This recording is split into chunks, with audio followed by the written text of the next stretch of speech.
Hello, beloved listeners, and welcome to Sneeple at the Movies, film criticism by people who actually like film.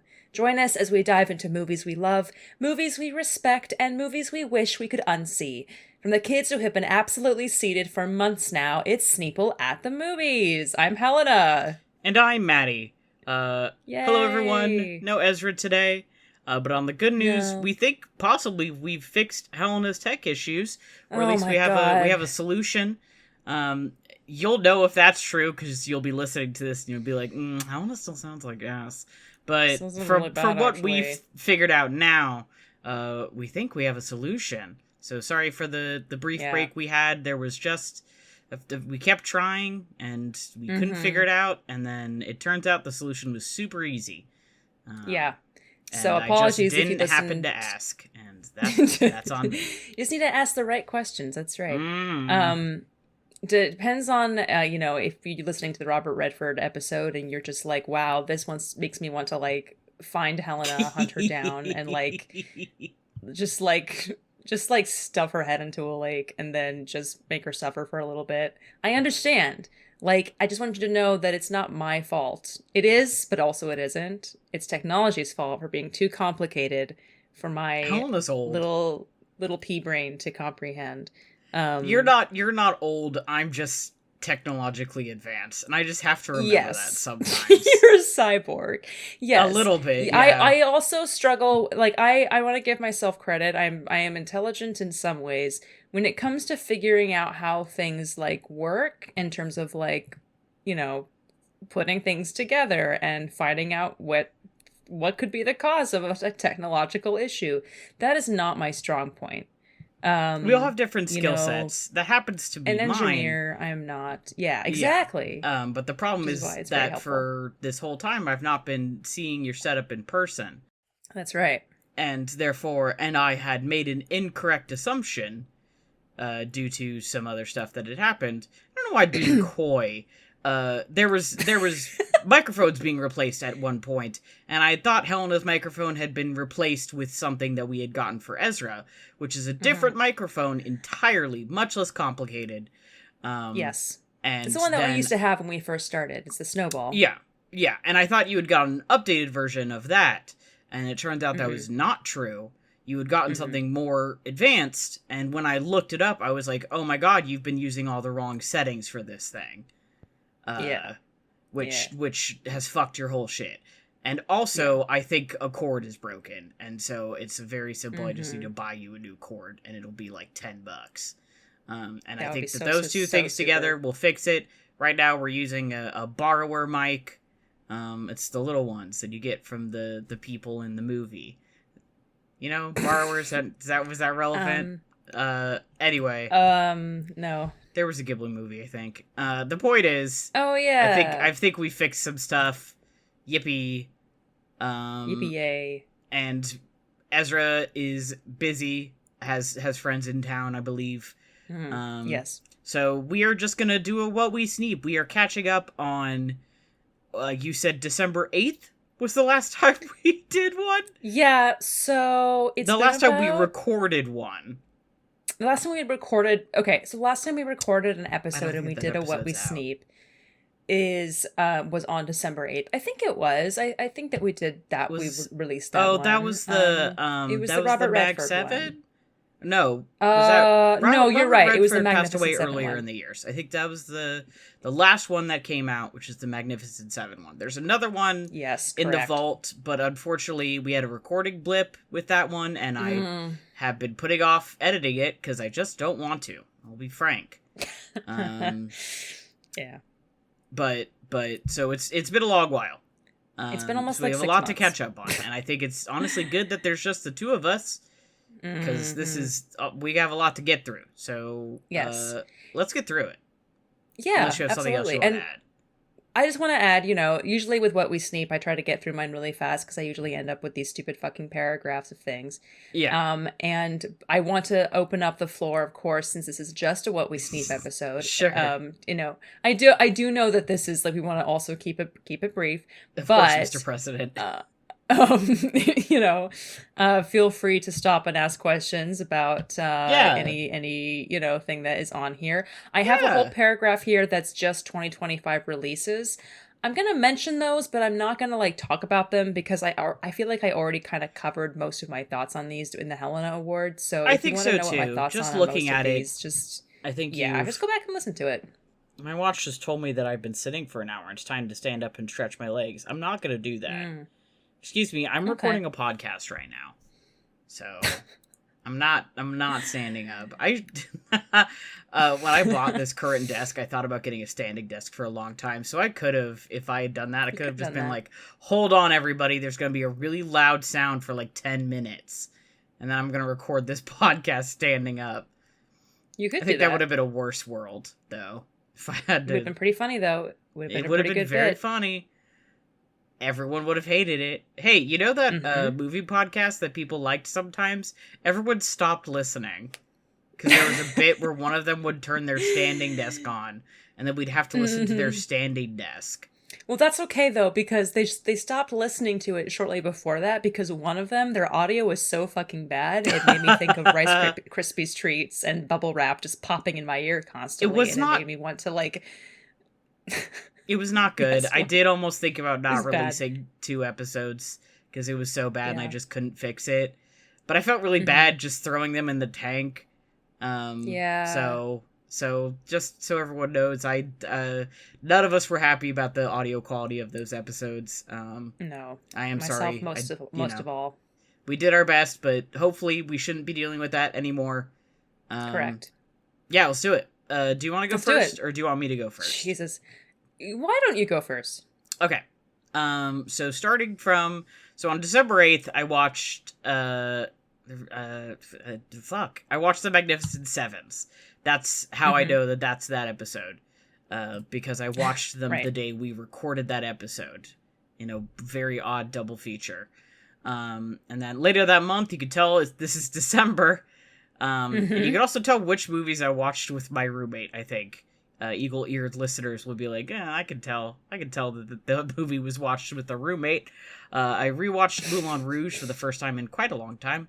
I watched Under the Christmas Tree, which is a Christmas movie, obviously, but it's the lesbian Christmas movie. Oh. Rewatched It's a Wonderful Life, obviously. When I saw Moulin Rouge and Under the Christmas Tree together, for one second I thought that they were all part of the same movie. For a moment before my brain readjusted, and so I was thinking it was like a Moulin Rouge Christmas special somehow. You were like, wow, Hallmark's really branching out, huh? Also, damn, how did they get a hold of that? That copyright? Yeah, they're like, they got Nicole, they got Ewan to come back, and they did like a Beauty and the Beast, the Enchanted Christmas sort of type situation. Oh, yeah. Moulin Rouge, Under the Christmas Tree. Tim Curry was brought back the CGI pipe organ or whatever. Make that crossover. Just kidding, I know it already exists. Big news, yeah. Fanfiction.net. Log on. Let's see, Under the Christmas Tree, which was fine. I mean, it's a Christmas movie, but it had lesbians, so that was fun. That was a nice twist. It's a Wonderful Life, obviously, always a banger.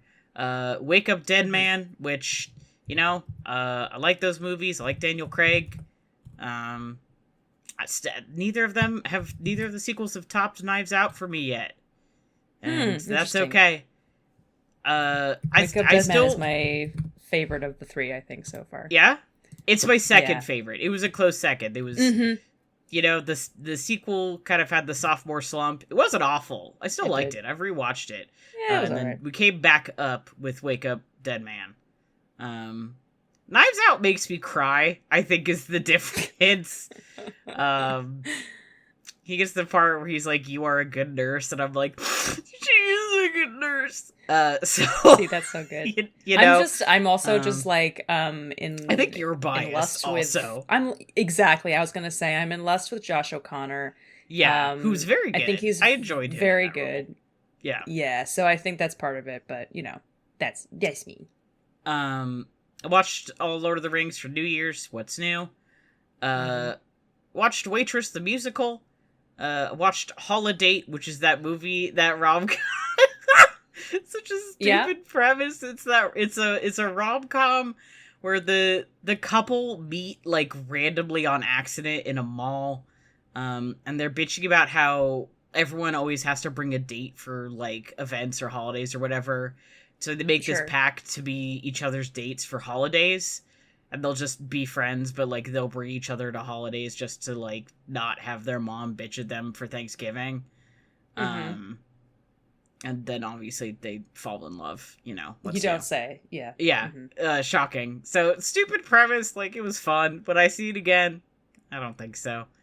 I've watched The Prom again because it's one of my roommate's favorite movies, and you know, I was like, I'll do it for you. I saw the first Mad Max in theaters. See that movie a few times. Obviously, it's so awesome that Mel Gibson died after those movies were made. Oh my god! But they resurrected him to do Chicken Run, and then very briefly, and then they killed him again. So they did a reanimator type situation and made that happen, and then and he screamed, "Why did you make me?" And then they killed him again. Yep. That's a reference to Reanimator 2. Anyway, Bride of Reanimator. Anyway, but that was fun to see in the theater, and also in theaters I saw Mothra vs. Godzilla, which was my favorite, or my first Godzilla movie when I was in middle school. Do you remember we had the film club in middle school? No. No, you do not remember this. Don't. Yeah, we did. There was a film club that I was part of, and that's when I saw Mothra vs. Godzilla, and obviously made a very big impact on me. I saw it in a theater, which was really cool, but unfortunately we were in the front row, because we got there late, and everyone rolled up for Mothra vs. Godzilla, as they should have. So that was a fun experience, because I was head all the way back. Was uncomfortable, still a great movie. No complaints whatsoever. Beautiful. We watched The Princess Diaries. This was 3 movies in one day. Was The Princess Diaries, Cinderella 2015, which is the one with the dress, and then the Disney Channel original film Ice Princess. You can see a theme there, I think. You and I watched Anaconda, the original Anaconda. Yes, we did. I love when there's a big snake. It was so that movie was crazy. I kind of wish that we had double featured it with Snakes on a Plane, because I feel like those two would go really good together. And we were so close, but also you had like just recently watched it. I think I did offer. I was like, because we watched Anaconda on Tubi. I think we didn't have time. I think that was also part of it. It was like, we just watched Anaconda and it was on Tubi, and I saw Snakes in a Plane on Tubi as well, and I was like, It's free on YouTube. And you can watch it for free but I think you would work the next day. I'm employed currently. Yay, so yippee. It's fine, I have a summer job, at least. But I'm fun employed, and I was at the time, but I think you would work the next day. And I was like, no, Snakes on a Plane, free on YouTube. But I was like, no, you have work. And so we didn't watch it. Listeners who don't know, I have to get up at like 5:20 in the morning to get to work on time. So so no, we didn't watch Snakes on a Plane, but someday. I can't believe Owen Wilson did that. I'll never forget him. He would never do that to me in real life, I bet. Yeah, I don't that think fictional character he played is not true to life. And I do believe that, weirdly, I do believe that Jon Voight would do what he did in that movie, though. I do. Also, can I just say, in a way similar to how, like, Robert Pattinson before Mickey 17 came out was like, oh, I just kind of unconsciously channeled Steve Buscemi in Fargo while doing this movie, so I think I kind of sound like him. And then I watched the movie in theaters, and when I was, like, looking down, putting popcorn in my mouth, I was like, holy fuck, it does sound like Steve Buscemi in Fargo, though. I felt similarly to Jon Voight in this movie. Like, right before I watched Mickey 17, and I was like, this is like, I watched it with Leia, and I was like, this is kind of weird. I like can't unhear it. It's very, very funny, and it only enhances the movie IMO. For Anaconda, it was really hard for me to not hear. So Jon Voight plays, like, I guess a Spanish guy. That's he sounds like Inigo Montoya, right? Like this is the thing. He sounds like Inigo Montoya. When he was talking, I first of all did not expect him to have an accent of any kind whatsoever. So that was he opened his mouth, and I was like, "Oh, okay, we're making that choice." Someone killed your father, yeah. someone killed his father, prepare to die was sort of the situation that I was getting from that. And he sounded pretty much almost exactly like Inigo Montoya, except what if Inigo was not my best friend and like gender what goals, if he was but evil? Like the worst possible thing to exist. Yeah. Like just bad and being gross and about then like leering at Jennifer Lopez and just going, stop that. Which I would too, but I'm not an evil man. So exactly. And I wouldn't treat her I mean, she's beautiful, don't get me wrong. She's beautiful in that movie. I just like and always, but I respect women. Mm-hmm. And Eric Stoltz plays her love interest in that movie, which is really funny because he basically does fuck all. He gets on there and he's like, and then he gets bitten or something. I can't remember. Yeah, he gets. And then spoilers for a movie from 1997, but like, don't worry about it. He's like out of it for most of the entire movie, but he comes through in the end. I was like, okay, yeah, kind of. The whole plot, the whole idea of that movie is fucking stupid.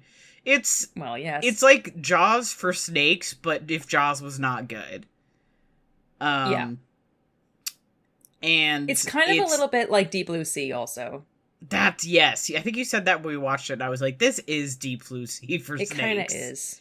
Yeah. Because also, anyway, go ahead. I can't get into it. No. There's just so many connections. Yeah, there's so much to be dug through there. Fucking Ice Cube was there. And that was so exciting. He was like childhood best friends with Jennifer Lopez, which I thought was extremely funny. That was very good for me. And I was like hooting and hollering for him that whole movie. I was like, this dude's my best friend. I love him. He was the smartest person in that whole movie. And he won. He was the GOAT. He lived. What a stupid... I love Anaconda. What a stupid movie it was. It's a very, very stupid film. 100% watch it again. They did the remake so like recently. Pretty shortly after we saw that, I went to the theaters. I went to Fox Tower down in in Southwest. And that was when I went to go see Nirvana, the band, the show, the movie. And I was in line and they were playing Anaconda and they had the Anaconda popcorn buckets that was just like the Anaconda's head coming out of the popcorn bucket while I was in line. And I was like, oh, fuck. Immediately sent that to you because I was just like, I'm not here to see it. And I was like, you have to get it. Yeah, I mean, I have to just get it anyway and eat my popcorn in it. But yeah, that was very, very shortly after we watched Anaconda for the first time. What a coincidence. And you didn't get the popcorn bucket, which I didn't get the popcorn bucket. Disappointing to me. But the fact that we watched it without even like intentionally realizing like what we were doing. We were just on Tubi trying to find something to watch. Yeah, we man. We were just what part if we watched zeitgeist. Anaconda? Haha. Haha, hee hee. And then it was fun, so. Yeah, deal with it, guys. And then I was at not Hollywood Video. That doesn't exist anymore. What the hell? Oh, I was at Movie Madness like months later, and it had come out, and I was texting somebody like, "What should I get?" I think it might have been Ben who was like, "I see Anaconda." And I was like, "I'm not fucking watching that." So here's the thing. This is how long it's been since we've done a What We Sneep. In the time that it's been since we recorded a What We Sneep episode, or like put that in a segment of the show, and the Anaconda remake has come out. And been released onto physical media. Now, I know that theater release dates are a lot smaller. The release the turnaround is much faster now, but still. Yeah, still, that's very funny. Yeah, it's crazy. Wow. Rip. Go see Anaconda. The original. Yeah, go see it. Go see it in a theater. Make your local theater put up Anaconda from 1997. The title of this one is so stupid. It's an anime, and I actually really enjoyed it, and like it was really fun, and very cute. But the title is so fucking stupid. It's Buddy Daddies. Sure. They're assassins, and of course they end up adopting a daughter through like comedy circumstance. It's My Two Dads, but what if the dads were both like hired killers? And it was very charming, and it just has one season. I think it was on Hey, it might be on Netflix, but it's definitely on Crunchyroll. If not, it was fun. If you just want like a fun romp, that also like has its sweet moments. There you go. There's an anime, and all your friends are gonna be like, "What the fuck did you just watch?" And you're gonna be like, "Don't talk to me." I watched Resident Evil Death Island with Ezra because Resident Evil 9 came out, and we're having a moment. Watched The Omen, 1976, and I watched it as a duology. I think Ben and I watched that, and then we rewatched Dark City. The last time Ben and I watched Dark City, we got drunk. We were like really, we had our heads about it. We were really into it, and then I watched it again. And I was like, this movie's not as good as I remember it being. It's still like fun, but you could be it's very much it's in that group of movies where you're like you want to be the Matrix so bad it makes you look stupid. Yeah. We have the Matrix at home sort of situation. Yeah, I'm like I watched it and I was like this is fun, but it's not like great, and I could be watching The Matrix, which is a good movie. You may see on my list, I did in fact later just watch The Matrix. Well, look down at my paragraph too. Oh, did somebody watch The Matrix? Somebody may have watched The Matrix at some somebody point. watched The Matrix. It was a good time for The Matrix. Good season. Yeah. It was shortly after this that, once again, in my unemployed phase, I was looking for something to do. And I had a period where I just went to Movie Madness every few days and rented 2 DVDs, and then watched both of them, and then went back and rented 2 DVDs and watched both of them, and then I did that over and over for multiple weeks. Good. I love it. Which was really fun. I enjoyed it. I told my mom about it, and she was like, well, if it inspires you creatively, that's great. And I'm like, no, I just really like watching movies, I think. Yeah. And this meant I watched a bunch of stuff that I'd been meaning to get around to and then never did. So I watched The Irishman, finally. Had a blast. That movie fucking rocks. That was one where it was like, oh, damn. Everyone said this movie was good, and they were right. Which I knew. I knew I was going to enjoy that movie, but it's so sad. Good. What a sad movie. Yeah. Yeah. That was... Leigh and I watched that together. We just, like, sat down and watched it, which was... an experience to choose to have just like on a random. And right after we watched that, I like went between our apartments. There's like a big parking lot, and I tripped twice and fucked up both my knees, like on a I'm your 12-year-old level. I was bleeding everywhere. It was crazy. And I did not crack the DVD. I like crushed the can I was holding. Did not break the DVD, but I don't know. That was a weird night. Watched 4 hours of movie and then fucked my shit up on the way home. It's like not even that far. Like I said, we live in the same complex. Man. That was that fun story.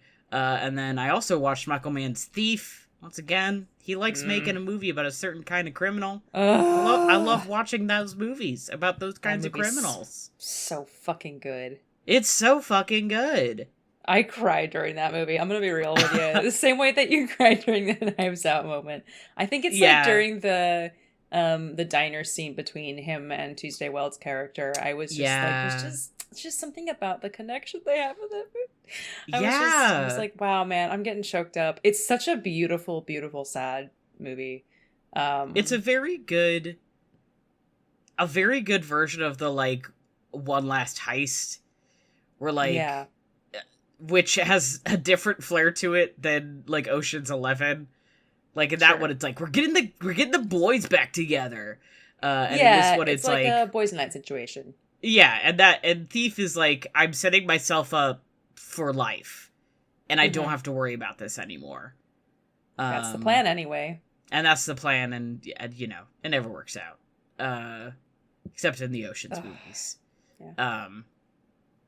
I really thought, spoilers for Thief, a movie that came out in like the 80s. I really thought he was gonna die. Whole movie I was like, dude, he's gonna beef it for sure. So I got to the end of the movie and he was not dead, and I was like, wow, you know, this could have gone worse. It could have. It didn't go good, but it could have gone worse. That was another one that I've been meaning to watch for a while, and I'm glad I got around to it. And then right after that, what I was doing during this movie time is I tried to pick at least one thing I'd never seen before and had been meaning to watch. and then often I would pick something that I had like already seen but wanted to rewatch. So I finally watched Nope, and then with that I picked up The Matrix. So I rewatched The Matrix, obviously always hits, and I picked up Nope, which I've been dying to watch forever. And that movie, once again, so good. So good. So good. Thank you for being right. Yeah. If this is just, that was my burden back in 2022. I was like, Nope, right? And there were quite a lot of people who were like, yeah, Nope. Who were like, yeah, Nope. But then there was also a lot of people who were like, I don't get it. And I was like, okay. Well, oh my god. It's not hard to get. It's really not. I feel like this is one of those, like, you and I are walking... It's the two Greek philosophers walking versus the, like, preschool teacher with the baby. Like, I was like, this is preschool teacher with the baby level of understanding, guys. This is not very complicated, I think. There are movies where you and I are, like, you know, us talking about anacondas, the philosophers. Exactly. But Nope is teacher with baby.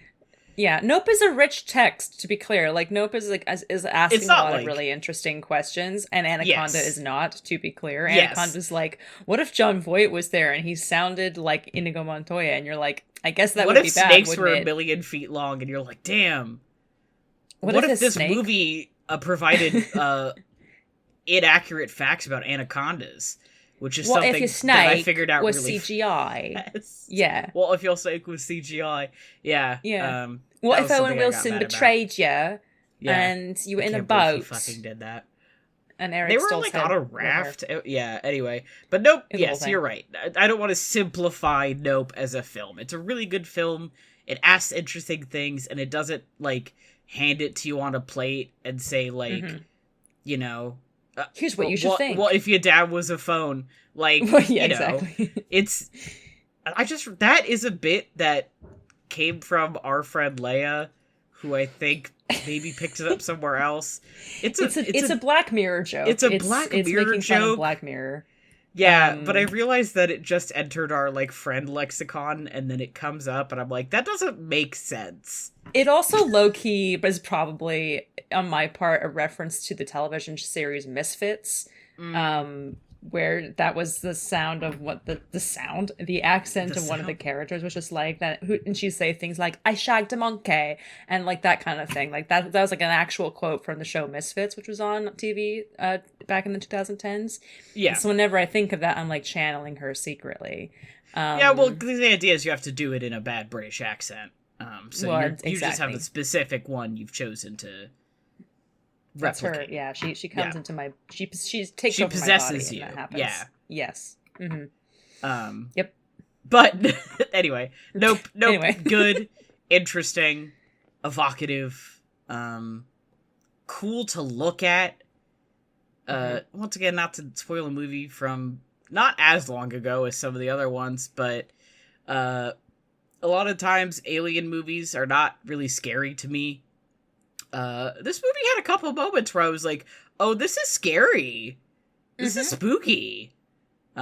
Which is a rare treat to be scared by an alien movie for me. So that was very fun. And the alien design itself was really interesting and clever. Which I loved. And The Matrix is a good movie. Like, that, we don't need to expand upon that. The Matrix is a good movie. We all know it. Good movie. Good film. Saw Project Hail Mary in theaters. Saw it at the OMSI. And it slapped. I don't know. I liked the book. I enjoyed the movie. I don't think it was like... Do I think it was the best movie ever created? Nah. Did I have a great time? And did I enjoy it? Yeah, totally. I think it's very funny that versus The Martian, Project Hail Mary is the one that has gotten a massive Tumblr fandom, according to my dash. Yeah, I don't know. I'm like, is it because you guys want to fuck Ryan Gosling but don't want to fuck Matt Damon? A choice that's correct. Well, I assume so. Yeah, that's just true. That's just like the correct choice to make. That's just like normal. Yeah. Yeah. Like I get it. Like that's the thing. Yeah, if you've seen the movie, I would recommend reading or listening to the book, because there's a lot more in there that they couldn't put in the movie. if you haven't seen the movie and you have epilepsy, you should look up a seizure warning. Yeah. I don't have photosensitive epilepsy, so that wasn't an issue for me. But if you do, you should look that up. Be careful. Stay safe. Mm-hmm. Finally saw Halloween 2, the original Halloween 2, after a million years of seeing the first one. There's a thing, like, oh my god, I don't care. Look, spoiler episode, just get over it.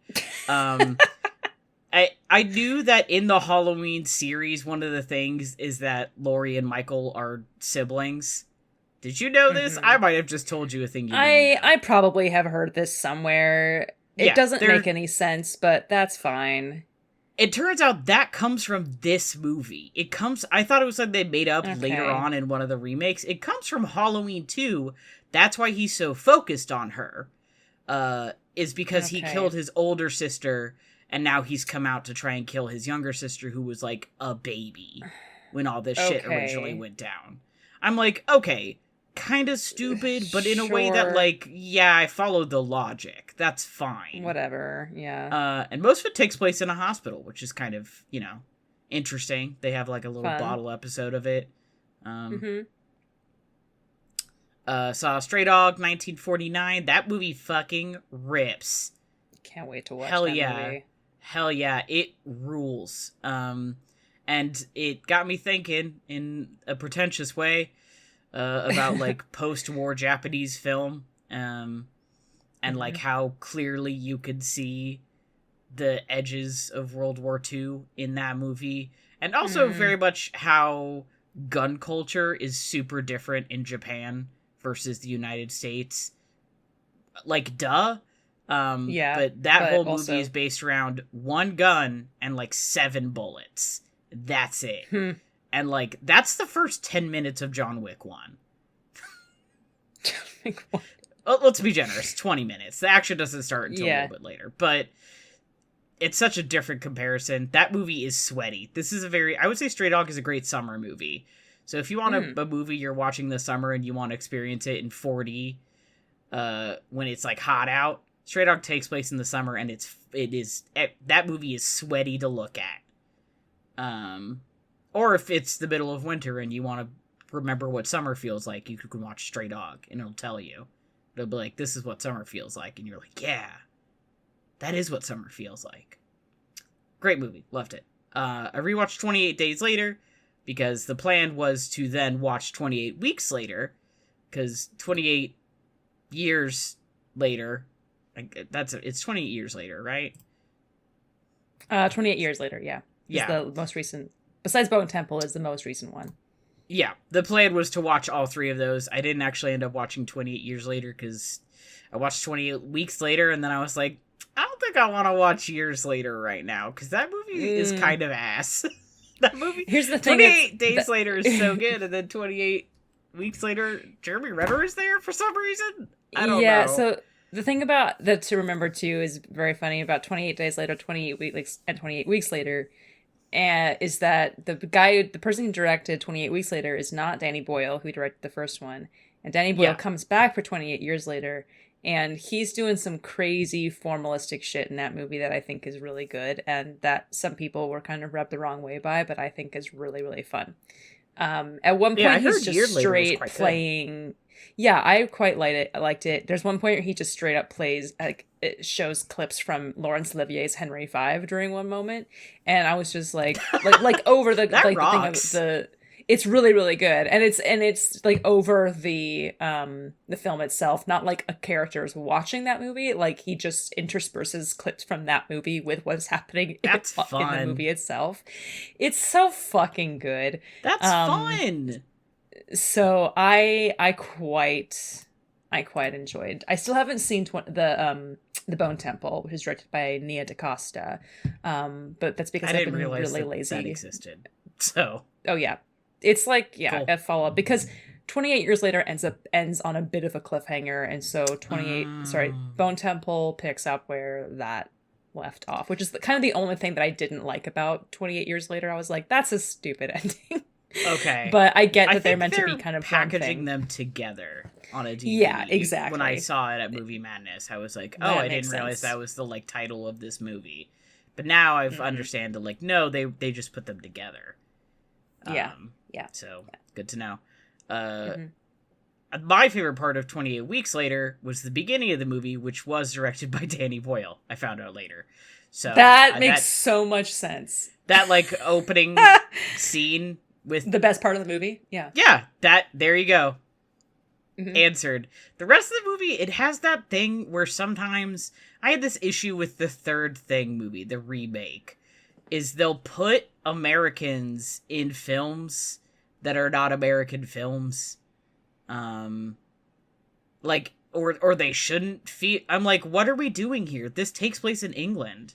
And the answer is, well, because they sent the American theater to fix everything. And I'm like, don't have us be here.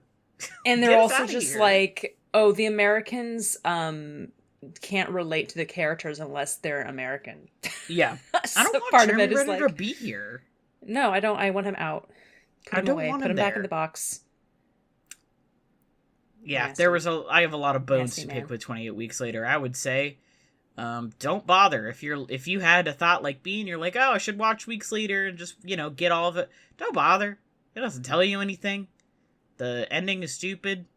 Everyone hated the kids. I did not hate the kids because I like kids and I'm not bothered by child characters in films. But almost everybody else, I was like, this character is annoying.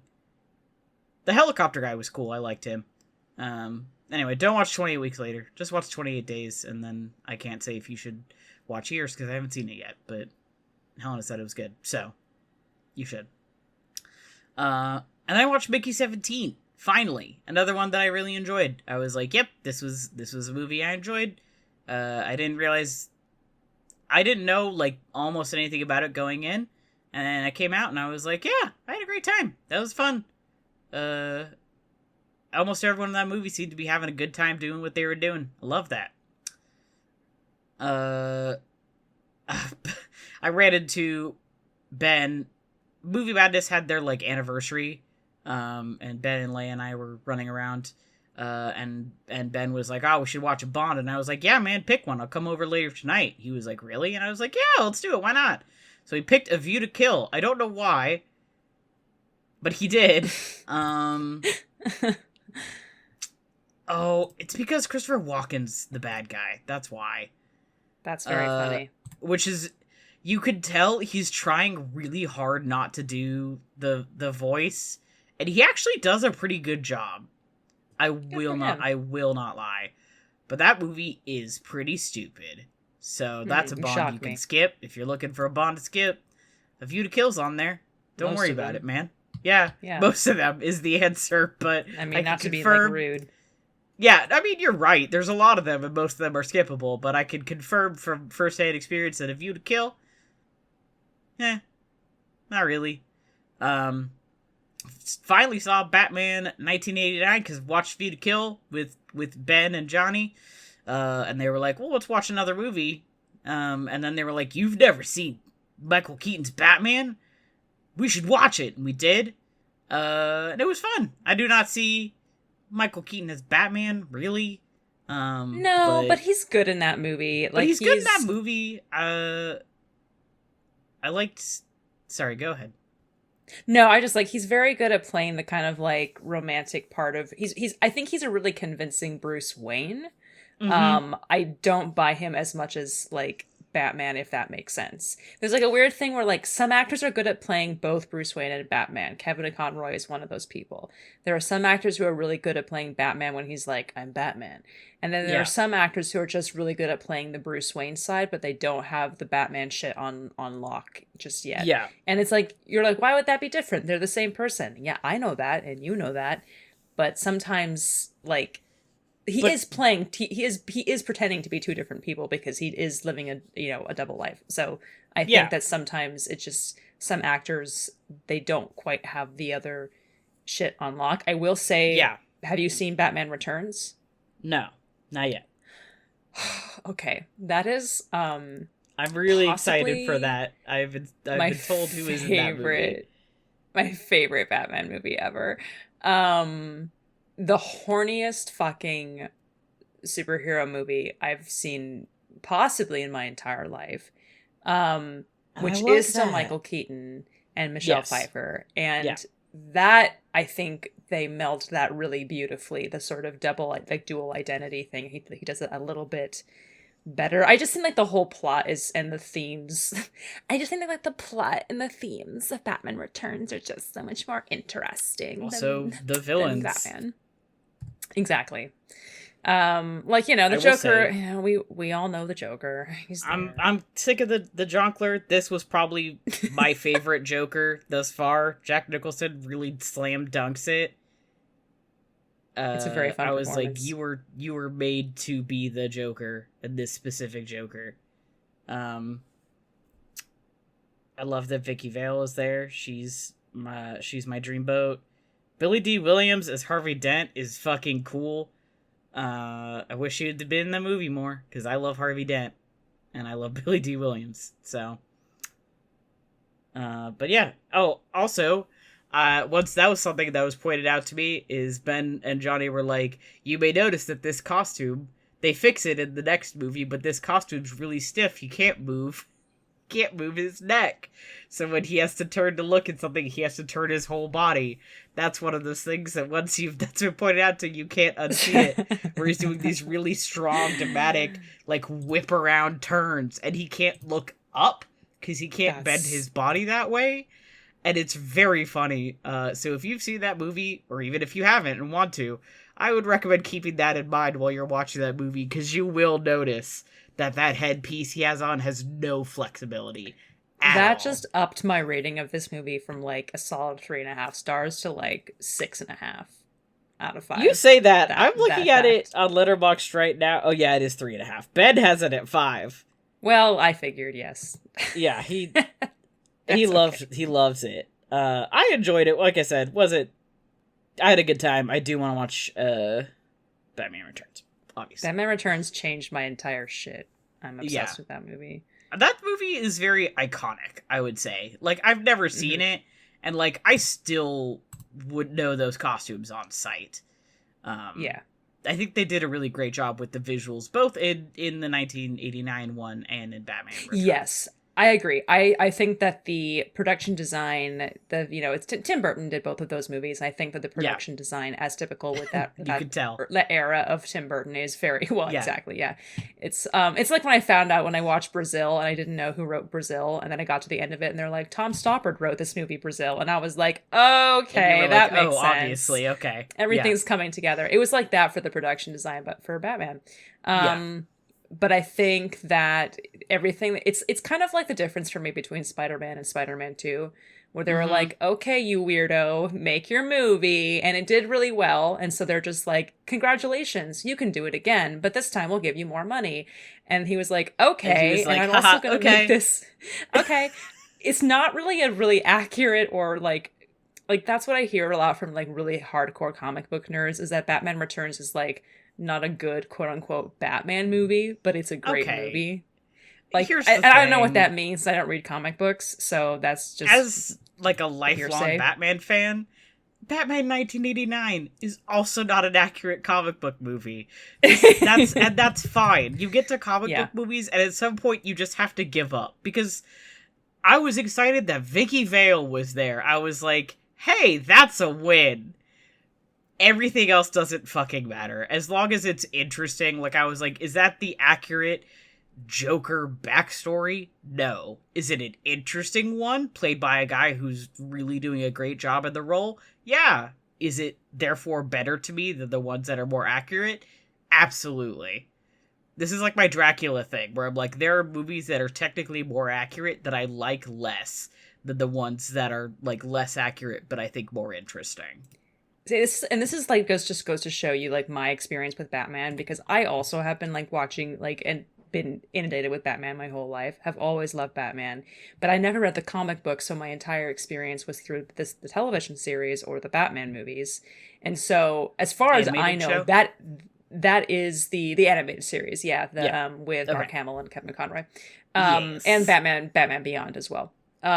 Obviously. So as far as I know, like, like that is the Joker's origin story. Like I don't even know anything. I just like kind of always assumed, I was like, oh yeah, bitch fell into vat of acid, and that's what happened. I think he did. I think the pre-Jokerification is different. Like the whole gangster thing. Yeah, sure. Yeah, I don't remember because like if they change it every time, right? Everyone's like, it doesn't matter how he became the Joker. It doesn't. And I'm like, I mean, I'm kind of curious, but it also doesn't matter. And also, the Joker is at this point my least favorite Batman villain. I think he's not. There's so many interesting Batman villains. Yeah, I think the Joker is boring. Batman has like the best and most interesting rogues gallery of any superhero, I think, ever. Like full stop, I would say. To focus on it and to also to treat the Joker with too much seriousness, I think, is where we run into problems, like the whole killing joke thing and the Joker. It's just like,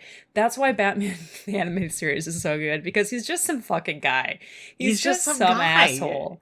And sometimes Batman will be just like, ugh, this guy again. And like, he's still dangerous. Like, he still does really dangerous stuff. That's who he is.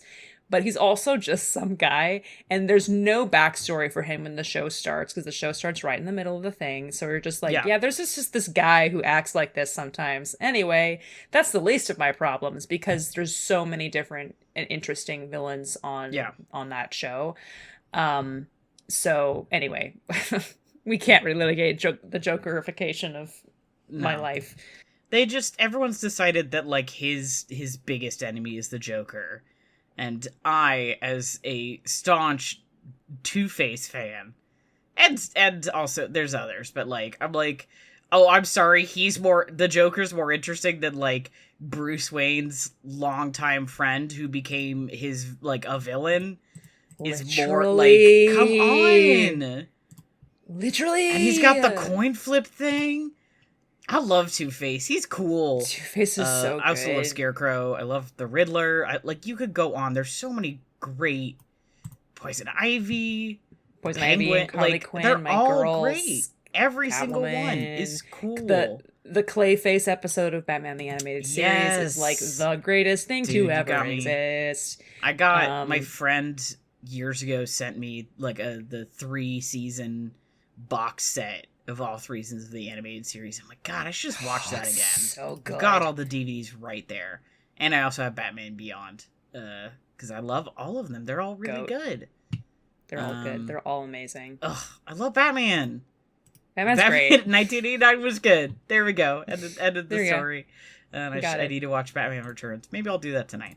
What else am I doing? So after seeing a fun superhero movie, I then took the 2 kids I babysit to go see the Super Mario Galaxy movie against my will. And it's a kids movie, but like, there's kids movies that like are good. This wasn't that. I'm sorry to the Super Mario like modern fans, but Chris Pratt is annoying in this role. Almost everybody is like doesn't really fit their roles. You could tell that they kind of jam-packed this cast with like famous people, Yeah. And it's annoying. Rosalina's there and she's my favorite Mario character, so that was nice. And Fox is there, and I did have the nerd moment of like, oh dude, that's Fox from the Fox games. But otherwise, it felt very much like one of those, like, here, nerds, eat treats off the floor, you stupid animals.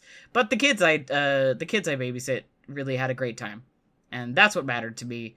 The older one is a lesbian. She saw Rosalina and literally screamed, and I was like, you know what? Life is okay. So don't see that one unless you're with kids.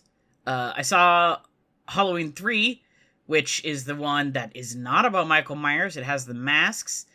And I had a good time. It features a theme song that is really fucking annoying. But I think that's kind of the point. It was a little odd.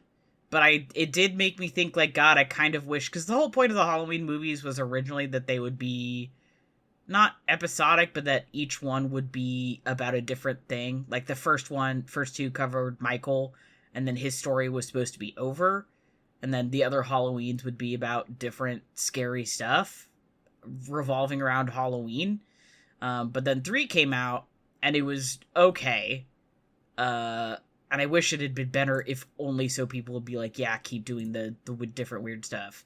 3 came out, it was okay, it didn't have Michael Myers, and everyone was like, no, we want Michael again.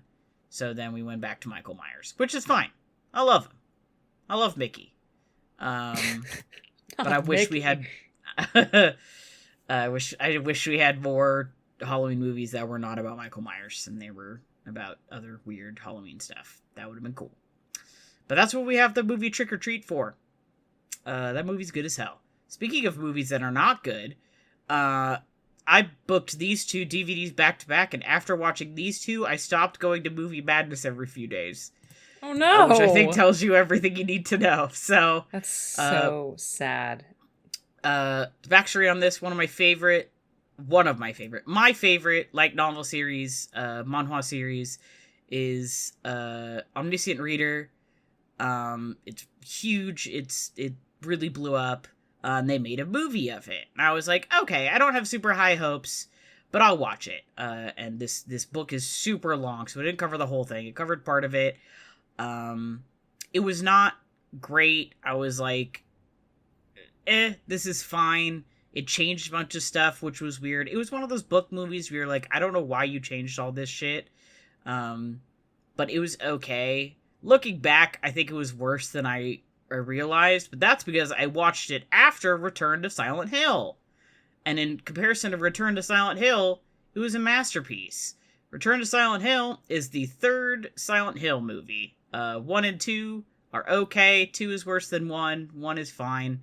Return to Silent Hill is about Silent Hill 2, often considered one of the best video games maybe ever.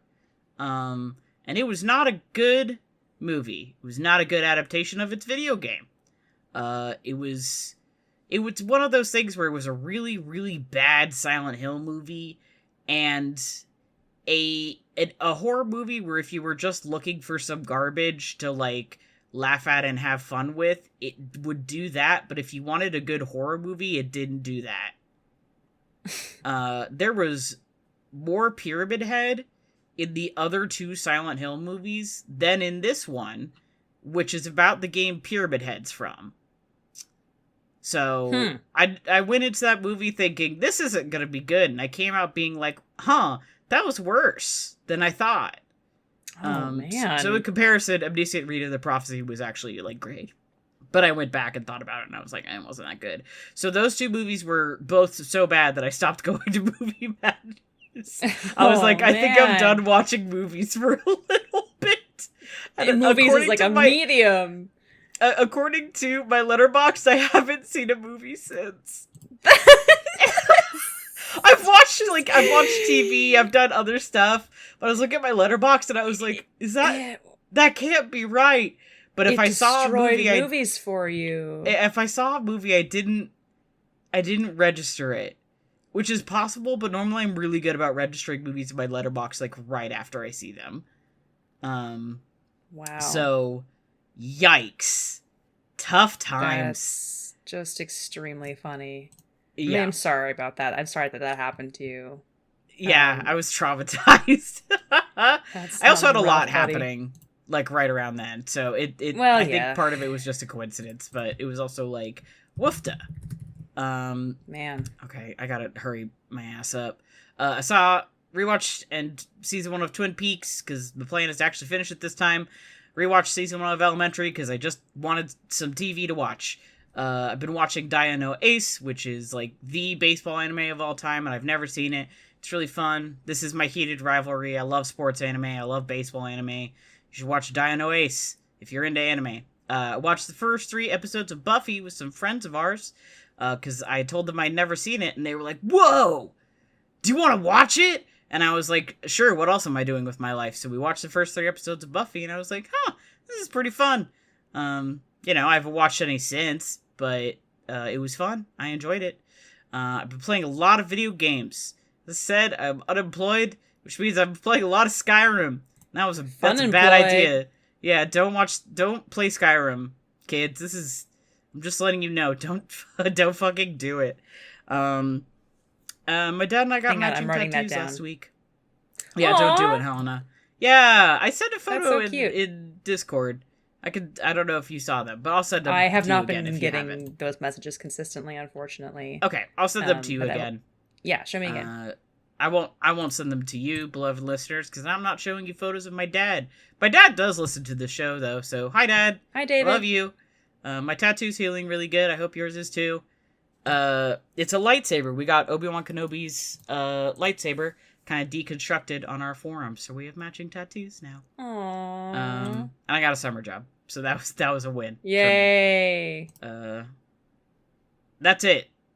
Okay. There's other stuff, I'm sure, but that was the core points. That took almost an hour. Oh my god, we talked about Anaconda for too long. I'm just gonna go through this as fast as I frickin' can. We'll do our best. Let's go. Let's do it. Go. Okay, so first of all, just getting it out of the way first, here are the movies that I saw that are 2025 releases that I've already talked about on the Helena Awards episode it's to some capacity or another. So if you want to hear me talk about what I liked about those movies, please listen to that episode.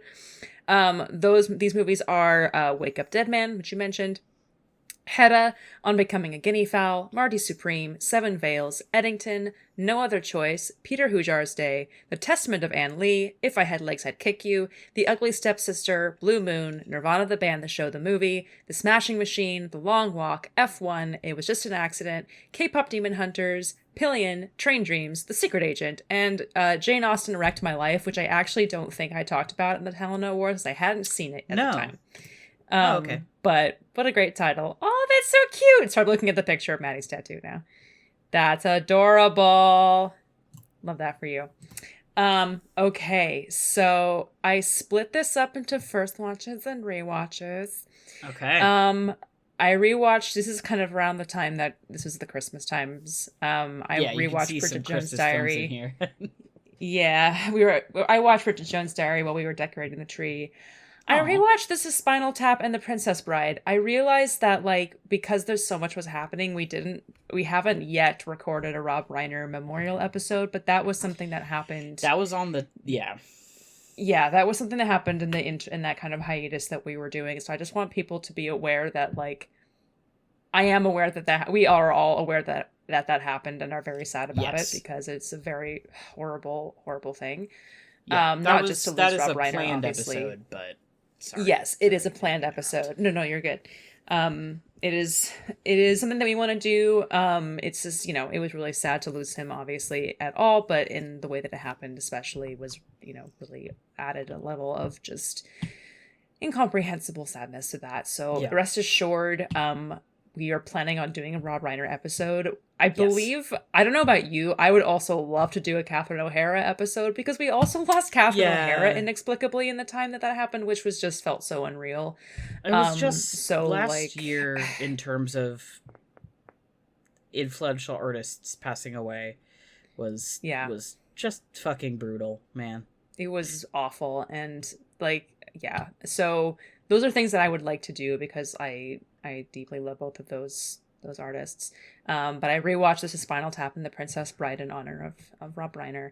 I also rewatched White Christmas. This was my dad likes to rewatch White Christmas every year, and it has grown on me, I will say. We rewatched Toy Story. I rewatched Ocean's 11. We rewatched The Lion in Winter. It was Christmas.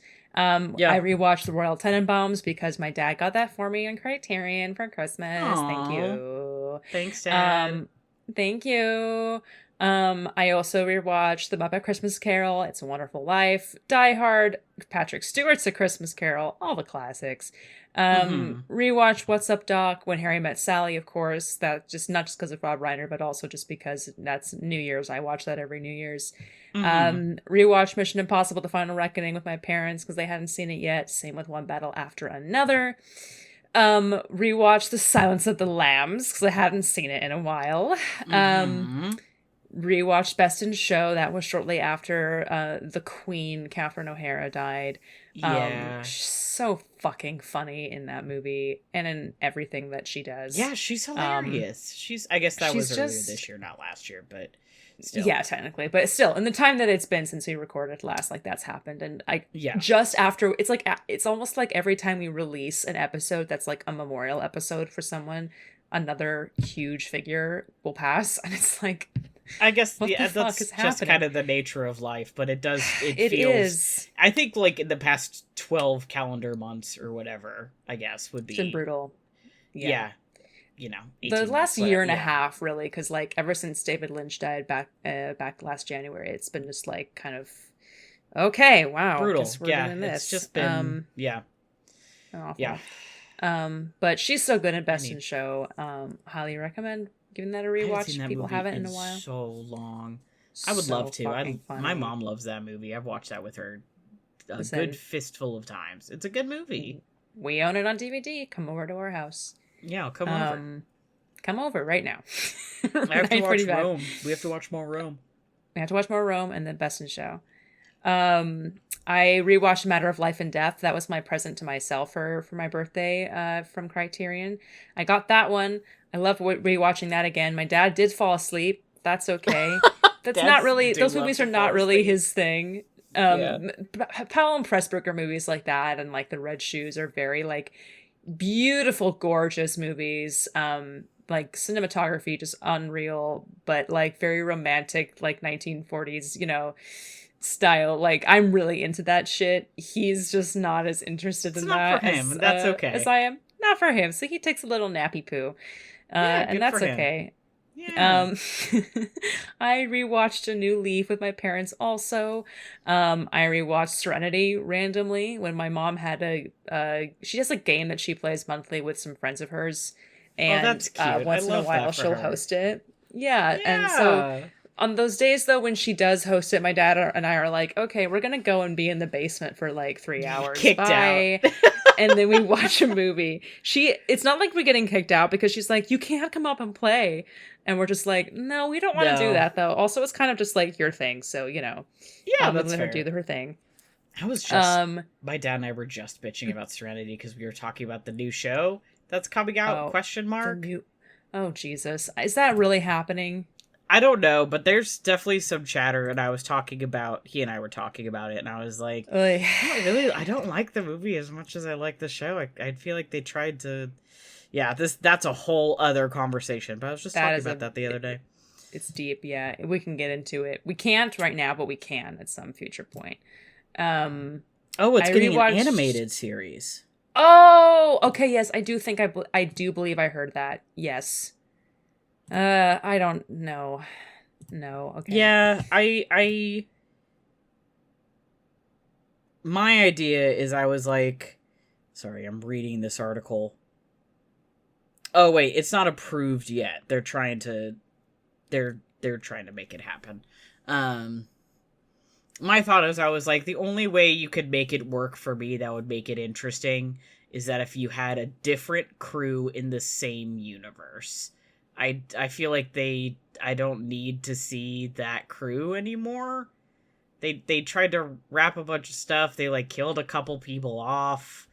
It like, I don't know. They left it in kind of a weird spot, and I'm like, I feel like I don't need that anymore. It's run its course. Yeah, I feel like but I'm like, that was the end of our journey with those characters. Yeah.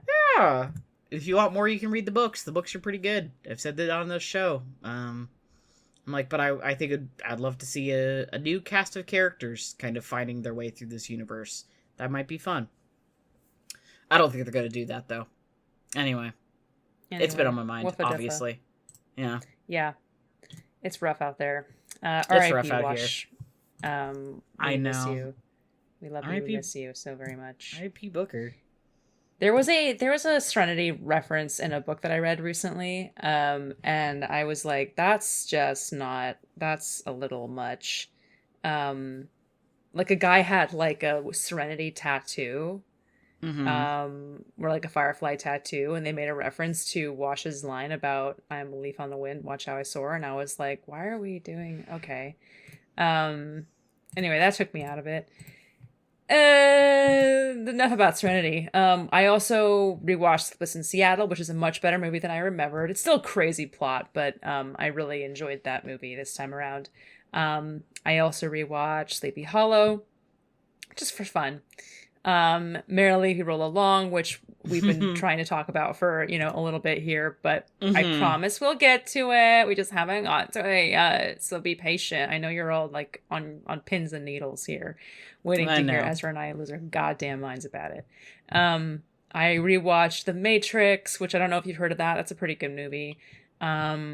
I rewatched Indiana Jones and the Last Crusade because my mom wanted to, and I was like, okay. Sure, I said yes to that. I love that movie. I rewatched Alien Covenant with my dad. That was another mom's out for the evening night. She can't really watch she's a hard time with the Alien movies. That's fair. So whenever she leaves, we're just kind of like, maybe you should watch an Alien movie. Maybe watch an Alien movie. Just any one of them, just like every time.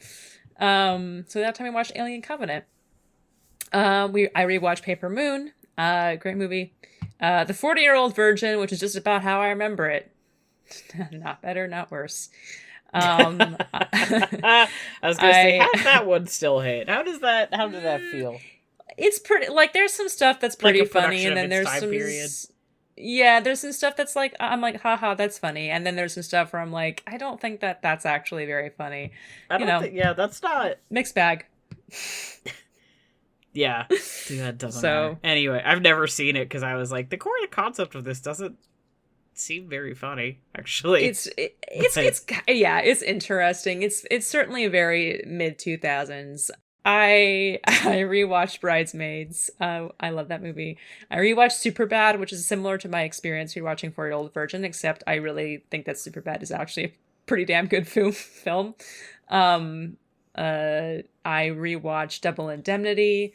Great movie. Rewatched Nope, which is very funny. We both did that. Rewatched Prince of Egypt. Rewatched The Mummy, of course. Rewatch The Shawshank Redemption. Yep, you gotta do that every once in a while. Still haven't seen it. Good film. I have that on DVD. Very beautifully shot, I think. Lots of like lovely performances. There were some parts watching it this time around where I was like, interesting. I really don't think that, like, the narration, the voiceover by Morgan Freeman is so iconic, but I kind of don't feel like it's always 100% necessary. There are several moments in that movie where I'm just like, I actually feel like in this moment we don't need to do that. But it's also such a constant presence in the movie that it's hard for me to know, like, if I say, like, I made the film. They asked you. I was a second PA in 1994 when I was 2 years old. It's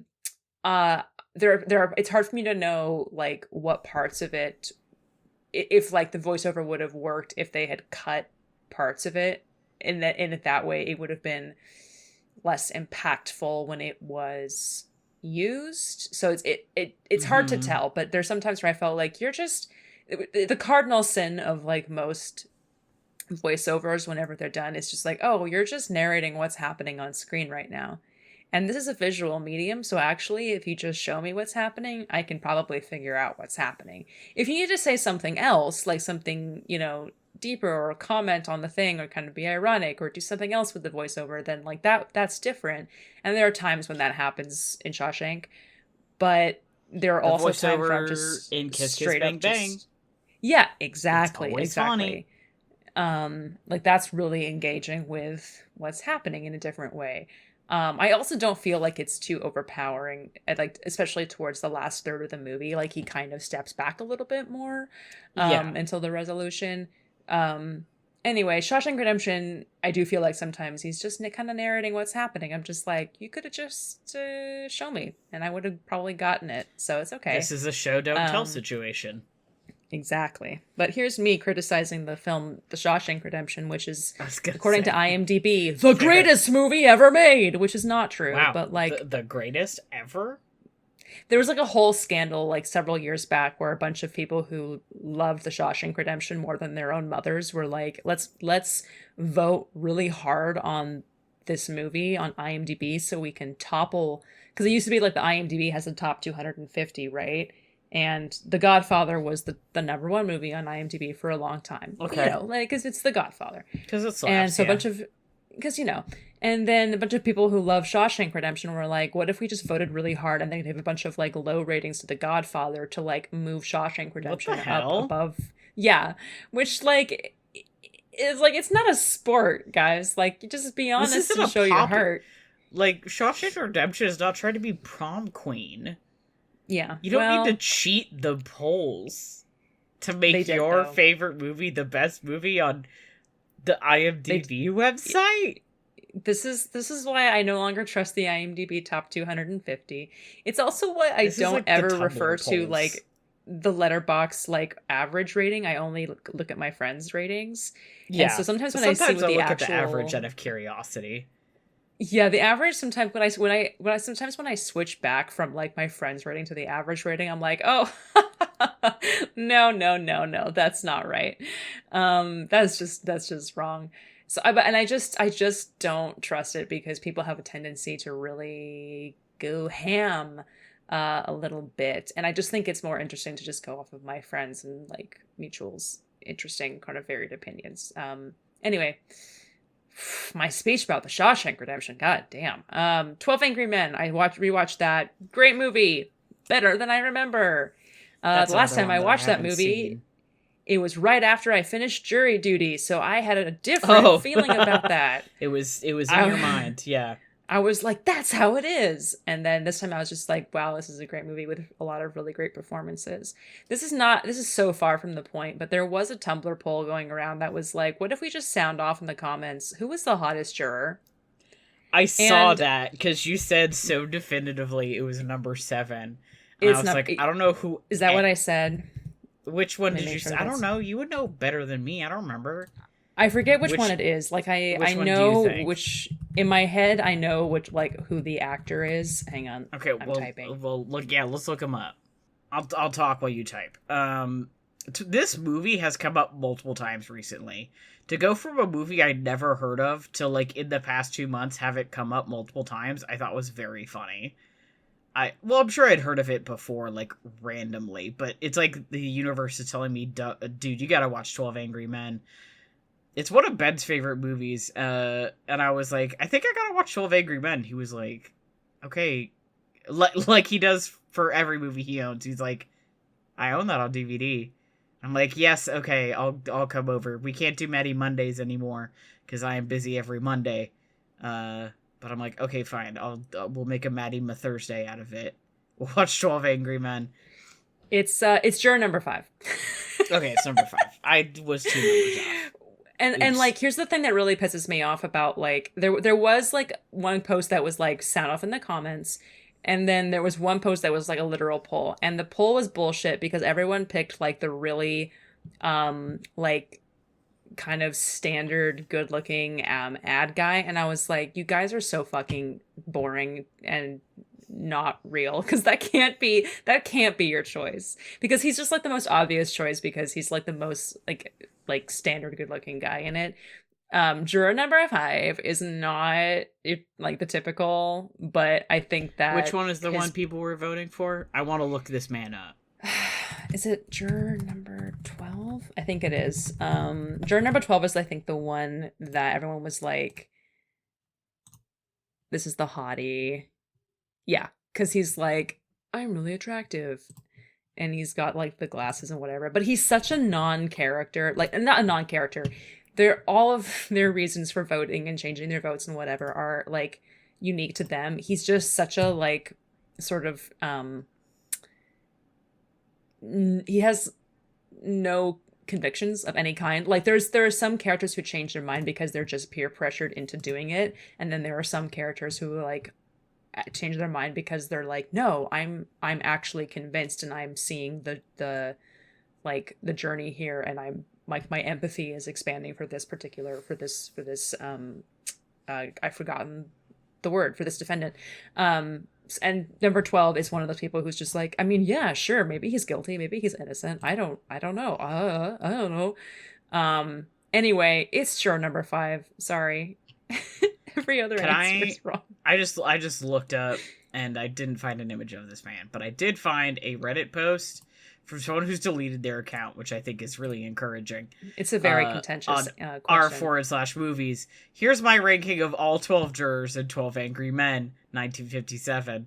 Gotcha.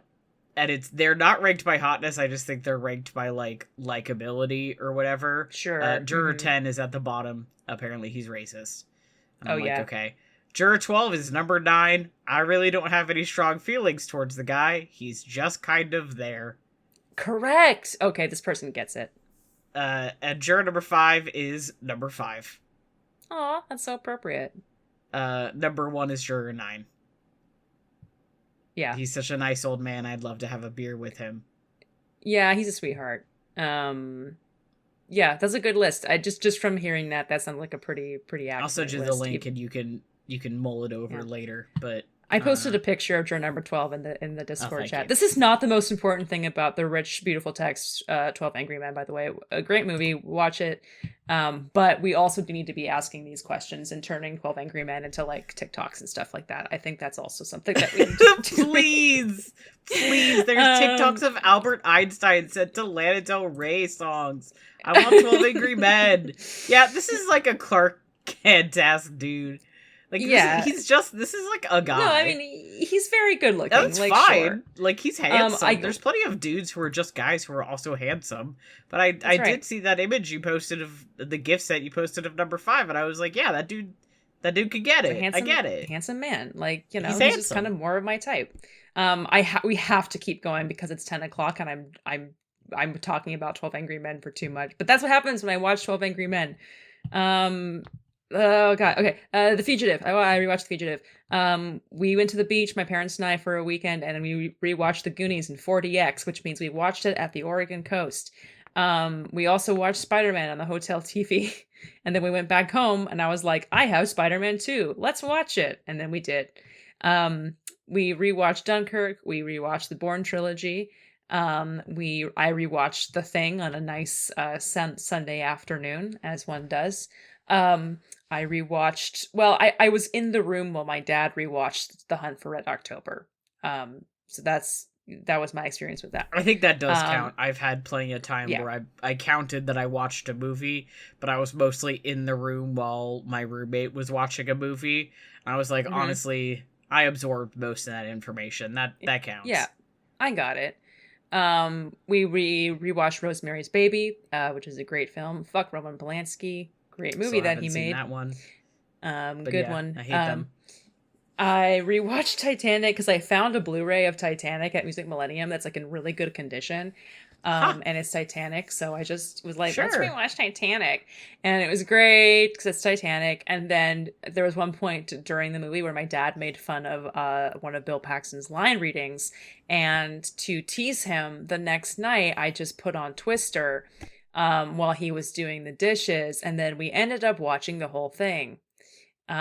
Because that's what happens sometimes, is that you put on Twister. Because Twister's great. Like, damn, I'm rewatching Twister now, I guess. Twister's fun. And also Bill Paxton's I love great. Twister. Yeah. Love a good Twister. Love Twister. Is there anything I want to say about these rewatches that I haven't said yet? No, we don't have time. Moving on. First watches. I'm going to take a drink of my glass of water. Hang on. Yeah, go ahead and refresh. All right. I did not rewatch. I watched. Get out of that. You watched. I watched Lost in America with Julie Haggerty and Albert Brooks, written by Albert Brooks. Fun movie about how America sucks. I watched, is it Paprika?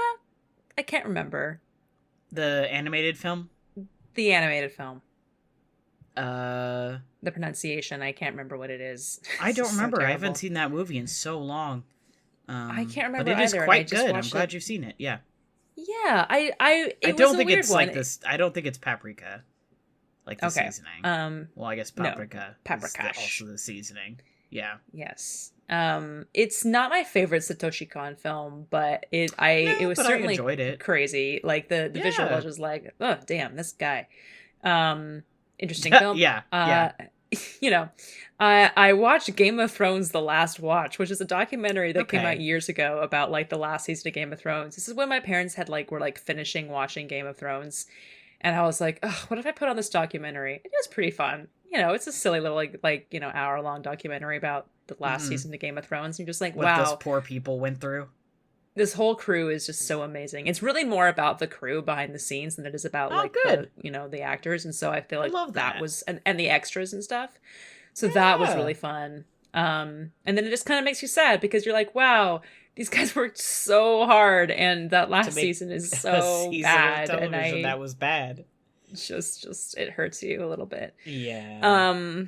I watched Casino, which is, it's a Martin Scorsese film, so like I feel like this is an opinion of most people I've talked to who've seen Casino. It's just like, okay, yeah, I mean, I've seen Goodfellas, so this is just basically like Goodfellas, but not quite as good as Goodfellas. So I don't need to see it. Okay. Well, so I mean, the thing is like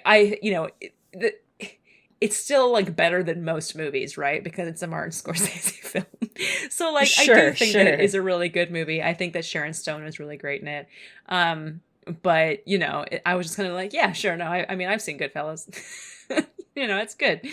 I watched Bull Durham for the first time. That's a great movie. Go baseball.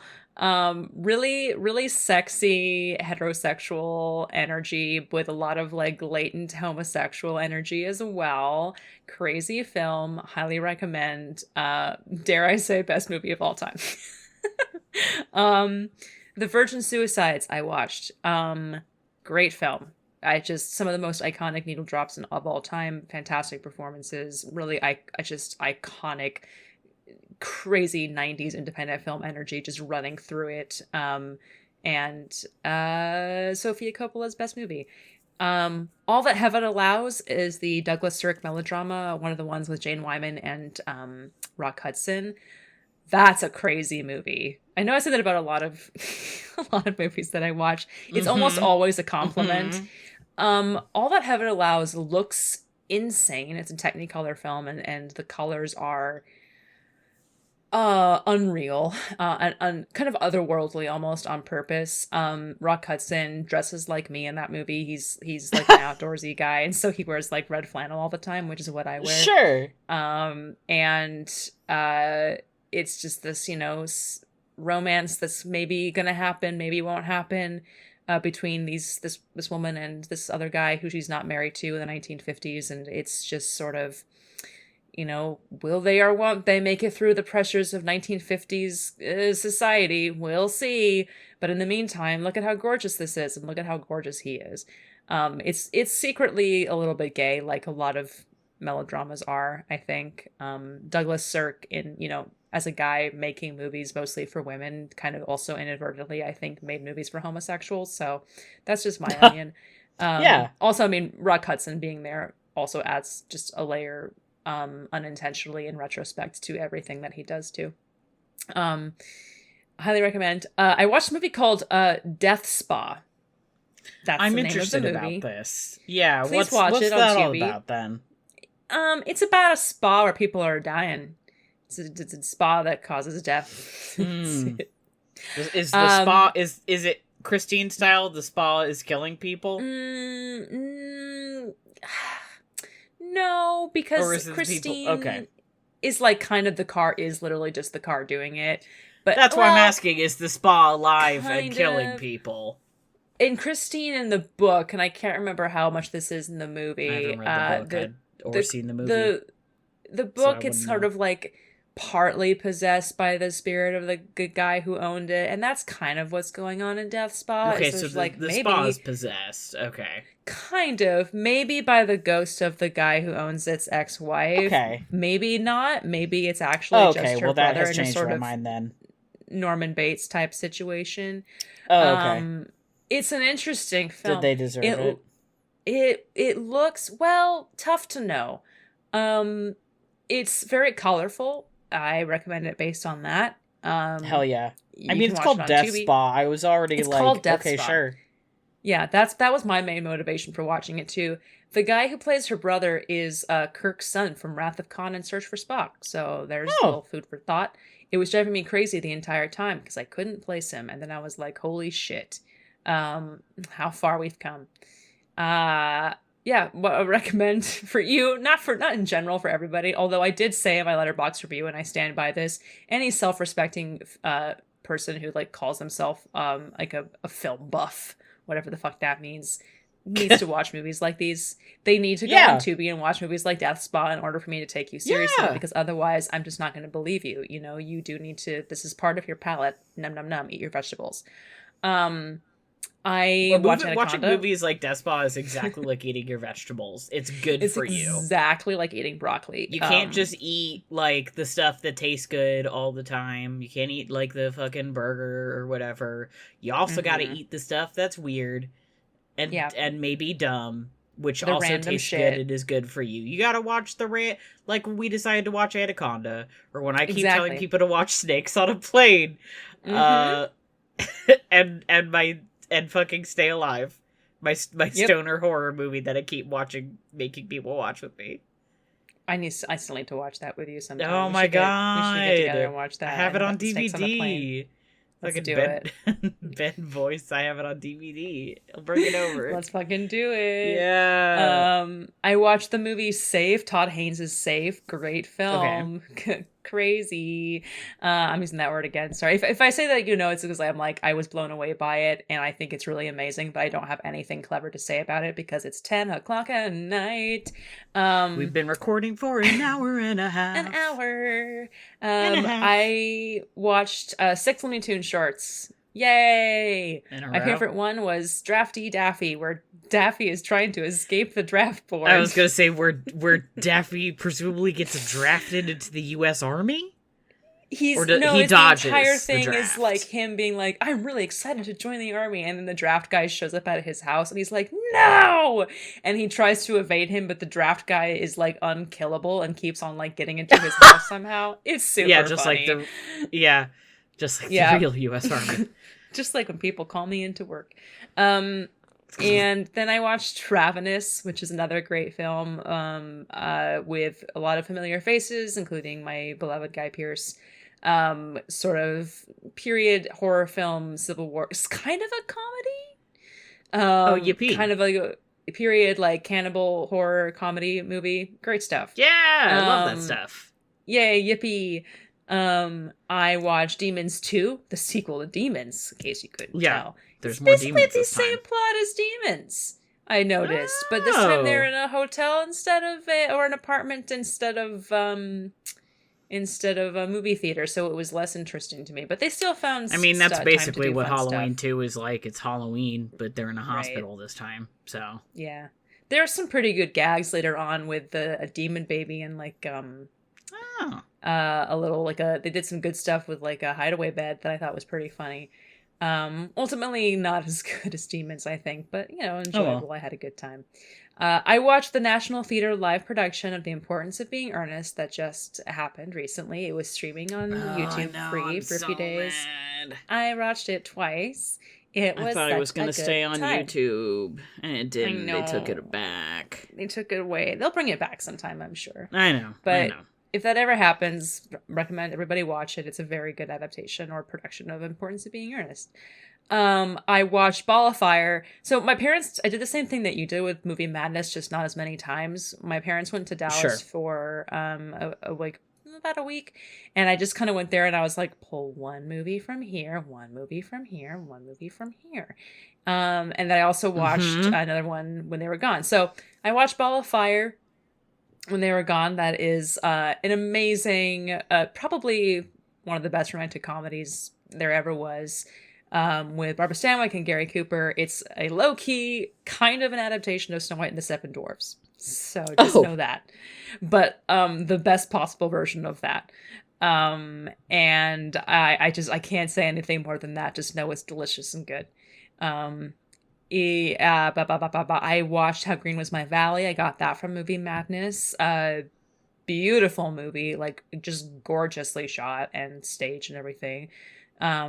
Really like not typically what I'm into, but like really, it has a bad reputation with some people, I think, because it beat out Citizen Kane for Best Picture in 1941. But I actually think it's not a bad film.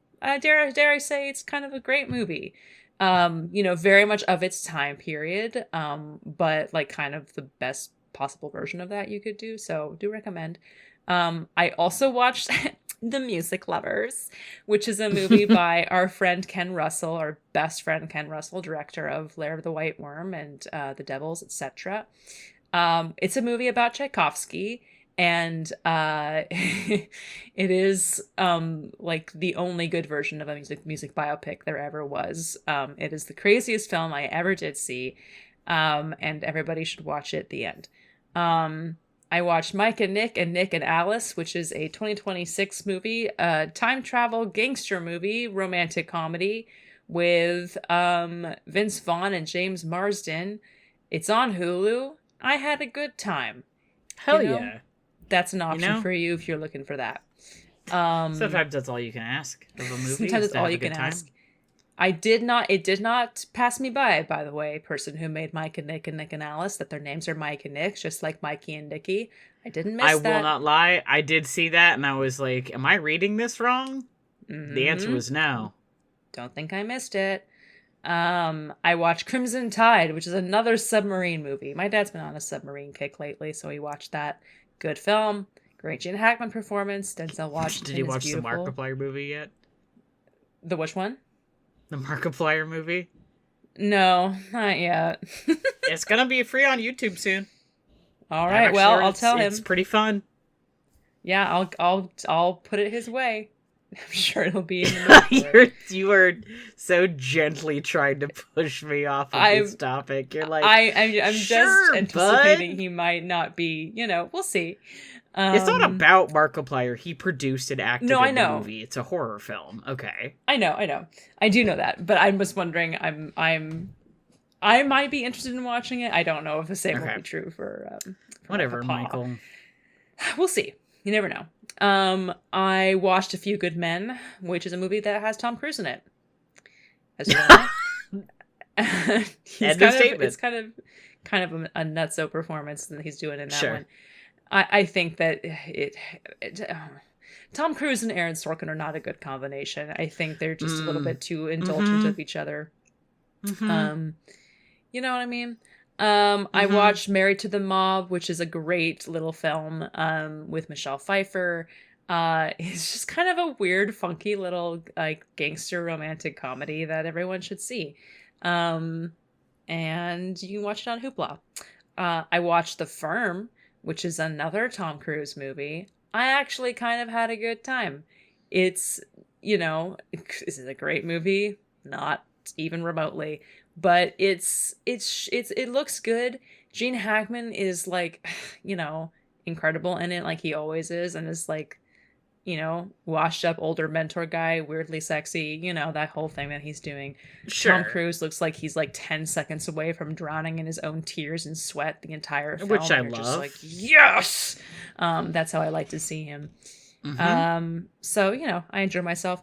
I watched Detour, which is a like 79, even if that, I think like actually 70-minute film noir from the 1940s that is on every streaming service available. Watch it. It's just so mean-spirited and hell yeah. Time. I watched The Conversation, another Gene Hackman film. Great movie. I was anticipating that too, so I was just kind of like watching that whole thing with my jaw open, doing what I do. I went to go see Project Hail Mary in theaters with my dad and my cousin. I was not crazy about it, but it's fine. Oh shit! What just happened? You okay? No, it's okay. Keep talking. The cat automatic feeder went on behind me, so you could hear behind me the horrible echo of my own voice telling Mo to come eat his Vickies. And I forgot, which is why I yelled, oh shit, while I leapt for the mute. It's too late now. At this point, I might as well just keep it in the episode. That's pretty funny. That's what happened. It scares me every night, because I'm never expecting to hear myself from behind me. One may wonder why not. Is that not a thing that happens to people? It happens to me twice a day. I enjoy that. Yeah. Hold on. Keep talking. I have to stop the cats from eating food. No, you're good. I watched Smiley Face, which is a stoner comedy directed by Greg Araki. That is the funniest thing I've ever seen, and I highly recommend. I watched it on 420. I watched Lady Vanishes, which is an early Hitchcock movie from his British era. That is more of a thriller than like, well, he mostly did thrillers, not horrors, but it's still more of like the mystery kind of style, and it's also kind of felt like a comedy as well. But really enjoyed it. Had a wonderful time the entire time. Deeply my shit. I'm gonna come back to that one. I watched Before the Devil Knows You're Dead with Ethan Hawke and Philip Seymour Hoffman. That was on the Criterion Channel. One of the saddest and most pathetic performances I've ever seen in my life. Like the performance itself not being pathetic, but just like Philip Seymour Hoffman, his portrayal is like, I don't think I've ever seen a character that's that filled with self-loathing in such a like, oh, yippee, an obscene way. It's just so fucking sad. And what a magnificent performance it is. Love that guy. I watched Send Help, which is the new Sam Raimi film with Rachel McAdams and Dylan O'Brien. Oh, that's right. It's a good time. I enjoyed it very much. She's wonderful in it. He's also very good in it too. So that's a good time if you wanted to watch a little something in the evening.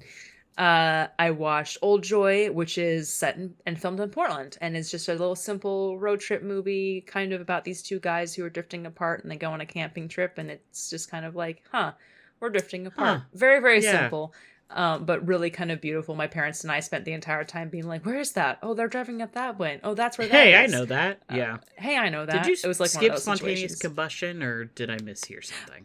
I'm going to come back to it. There's a couple of here where I'm going to come back to them because they're kind of part of a similar theme here.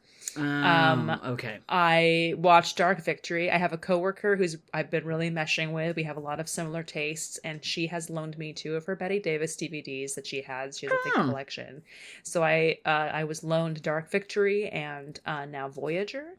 Dark Victory is such a movie of its time, and she's really wonderful in it. There's parts of it I was like not really feeling the melodrama of it all, but like still interesting because she makes it, I think, really interesting. Ronald Reagan is in it, and that scared me.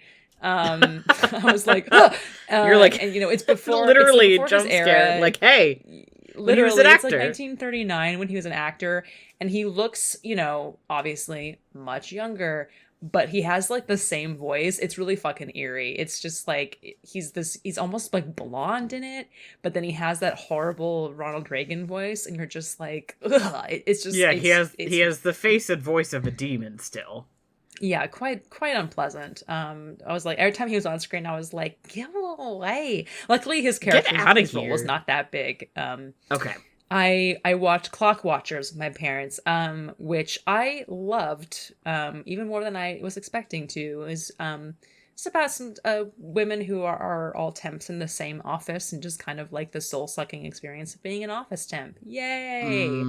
Parker Posey, Toni Collette, a lot of familiar, fun faces. Lisa Kudrow, just like giving it their all. Just like an incredible Parker Posey performance. I'm in love with her. Highly recommend. It's currently on the Criterion Channel. I do think it's leaving at the end of the month. I thought it was a very realistic, felt very true to life and thoughtful and genuinely funny movie about capitalism. Now these movies are all in the same category because I watched a bunch of so Messiah of Evil, Dead of Night, and Spontaneous Combustion were all horror movies that I watched on Tubi within a very short time of each other. And I was just kind of having a time where it's like, if my parents are wanting to watch Law and Order or something, I'm like, okay, I'm gonna put on my headphones, go on to Tubi, and watch a horror movie. Messiah of Evil was enjoyable. Certainly very interesting, kind of almost like borderline giallo film, but but not fully. It was not an Italian film. It just kind of had that kind of weird, dreamy Suspiria type feeling, No, I'm not gonna record. just do what you do. Do what you need to do. Now I want to hear. What's going on. Okay, my mom was gonna let your mom be on the show. Okay, she's good. All right, and so then I watched Dead of Night, which is a Bob Clark film from the 1970s. Same director as Black Christmas. So you know you're in for some shit. And it's very similar to like Black Christmas, where it's like clearly they just threw this together with the budget that they had. It's not like cheaply made by any means, but it's still very much like we did this outside of a Hollywood type feel, independent like Canadian film. And it's genuinely one of the most horrifying movies I've ever seen, and like the saddest horror movies I've ever seen. It's like a monkey's paw type narrative about this family whose like son is fighting in Vietnam, and they're just like, we want him to come back, and then the war office shows up and they're just like, yeah, he died. And then they're like, no, I don't believe it. And then the next day he shows up back in their house and they're just like, I knew that you weren't dead, but something's not right about this kid. And soon they figure out just how much, and it's a metaphor, but it's also like a really very classic like came metaphor. Back wrong situation. Exactly, but like in a really smart done in a really smart and horrifying way, with like slow dread, where you're just like, I know what's going on, but they don't, the poor bastards, and something real bad's gonna happen here. Dead of Night and Spontaneous Combustion are two movies that I would highly recommend to you in particular. I think that you would really enjoy them and you should watch them, and I'm happy to watch them with you.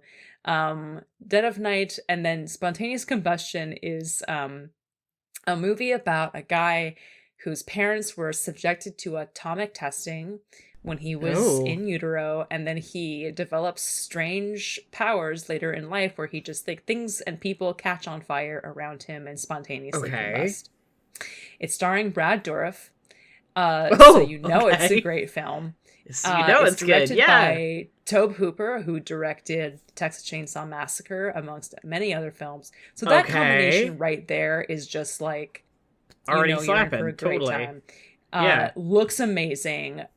He's wonderful in it. The production design is so weirdly like just like fantastic. It's another just like, mid kind of post like Cold War, post atomic, like 1950s Hiroshima, like sort of meditation on how awful atomic energy is and what we're doing with it. Really super interesting. So like Dead of Night and Spontaneous Combustion, both like really super thoughtful, but also really well done, actually scary and or goopy horror movies that you can watch for free on TV. Yippee! And with that, that's literally, I've come to the end. I wish that I could go into depth more about a lot of these, and I'm sure we will at a different time. Yeah. But right now, that was just a marathon in of itself. Yeah, I know. These episodes always end up a little out of hand. All we're doing is talking about what we've seen. But the problem what could possibly go wrong? You'll be like, so we watched Anaconda. Here's the thing you gotta know about Anaconda. Here's the thing about Anaconda that you gotta know. I didn't even get to talk about The Omen. I realized after I moved by it, I was like, damn, I actually kind of wanted to talk about The Omen. Yeah, man. And we're not going to. We'll talk about it. You and me at some other point could talk about The Omen. That's another one where I don't think Ezra is going to want to participate in The Omen. But and there's just some movies here too where I'm just like, these movies were just so good. Like Ball of Fire, How Green Was My Valley, The Music Lovers, Married to the Mob, Smiley Face, Lady Vanishes, where I just feel like they're so good that I just kind of feel like I don't really have anything to add to them at any particular time. I kind of just need people to watch them. All That Heaven Allows, Virgin Suicides, that kind of thing. I'm just like, just safe, I recommend watching them. That's what kind of like the What We Sneep thing is about. It's just being like, here's what I've seen. Here's what I recommend. Here's what I don't recommend. Here's the short list. Yeah, here's what like I wouldn't waste your time on. So like, hopefully listening to this, what's your you got short a pretty list, good idea. Like top 3 like of the ones I've watched since Yeah. And you could say first or rewatch. I don't care, whatever's easiest for you. For my first watches, I want to say Ball of Fire. The Music Lovers. And then I want to say, kind of dead of night right now is what I'm feeling. Okay. Like, I really felt that movie deep in my bones. That's just kind of like looking at, or maybe it's Bull Durham. I don't know. Bull Durham is like a really like fourth, and then it's like spontaneous combustion. Sure. But yeah, I would say that's kind of like top of the list. And then like, you know, I don't watch a lot of movies that I think are stinky poo poo movies. Sorry. You don't watch it like that. You don't watch a lot of movies that you would say don't fucking bother. That's my job around here is to watch movies that I'd say don't fucking bother. This is the thing is like I do once in a while, but that's usually when I'm like when I choose to watch newer movies where I'm just like, okay, let's play catch up. That's here we go, you know, take a big rip of a bong, you know, and then just like settle down with the. You did not enjoy Project Hail Mary, but that was a like you are going with your family. It is a new movie. A lot of people are seeing it. Yeah, exactly. And I was like, well, I might as well have an opinion on this. And, you know, I do. And it's not like I didn't enjoy it entirely. I had a decent time. Ryan Gosling's very hot, very funny. I think it looks pretty good. Love the puppet. Very cute puppet. I have an issue sometimes with Andy Weir. He bothers me, his style sometimes. He also, I think, said some really stupid things about Star Trek shortly after this movie came out. He's a dummy. And he said something really stupid about Star Trek where he was like, oh, it's political. I just make stories to entertain people. And it's Star Trek. He's a centrist dumbass. Yeah, so, and I was like, oh, interesting. Is political, and apparently said something. I didn't know about the Star Trek stuff. He just kind of mentioned it offhand, He was like, oh, I just make stories to entertain people. Like, I'm not really interested in, like, my stories aren't political. And I was like, your stories are very political, whether you realize it or not. Yeah. Like, that's fine. Literally. And then he was like, I only enjoy. Not only enjoy. I'm paraphrasing. He said something about like, oh, you know, when I'm watching Star Trek, I want to see like the Cardassians and the Romulans shooting each other, not this, and that. And I was like, okay. First thing. Which is crazy. Why would the Cardassians and the Romulans be shooting each other? Like, not to be that kind of guy, but I'm like, why would the Cardassians and the Romulans be shooting at each other? Second thing, no, you're real though. That's something that happens. That's not the point of Star Trek. In the movies, like and ever, just that's not really what the show is about.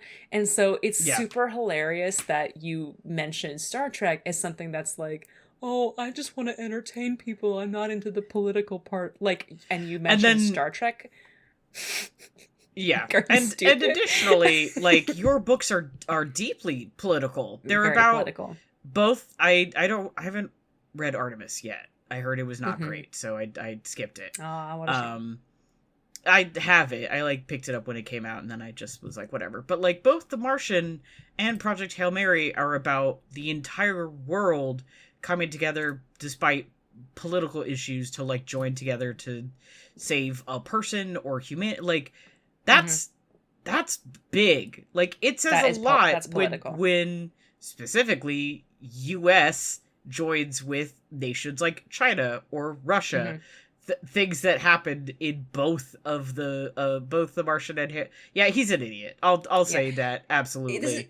He's not the only one to be like the only STEM major to like not have taken a humanities course. There's apparently, so many of them to be like, you know, oh, I don't understand what politics is because it's like, oh, clearly you think that just politics is voting. Science is apolitical. It's just about like math and it's like no, you actually it's everything. Politics is everything. Literally wearing my science shirt from OMSI right now. I was raised by a middle school science teacher. Like, don't worry, I know. Like, oh yeah, people are.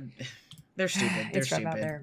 But, you know, I'm glad people are having a good time. I'm just not looking forward to later in the year when it becomes the, you know, everything everywhere all at once situation where you have like a bunch of people over here being like, oh, Twitter just wants you to think that it's a bad movie. Watch it before they tell you it's bad. And it's just like, you know, you guys Do you are really the think ones it's going to go there? It's already kind of gotten there. Really? It's already kind of gotten there. Yeah. Wow. It's one of the, because it's so popular and, yeah, the no, people that's who totally like it are like kind of getting defensive about the fact that they like it. That's fair. Yeah. So I mean, it's one of those situations. the Tumblr fandom part, which I guess I probably should have tracked based on the way Tumblr treated the movie that keeps destroying our podcast. Yeah. Well, yes. God, I forgot about that. I want to make it clear I did not ask that question judgmentally. That was a genuine, like, oh, I hadn't heard about this question. No, yeah, no. Well, that'll be exciting once things come around. I think The Martian is a better movie. Yes, I still agree with enjoyed that. Project Hail Mary quite a lot, but I also really liked that book. Well, I think that The Martian was made by a real director, so that's part of it. Not to be mean, but like Ridley Scott knows how to direct a movie. Sorry about that. That's very fair. I also think The Martian translated a lot easier. The Project Hail Mary is really dense, so I think that was always going to be a difficult undertaking.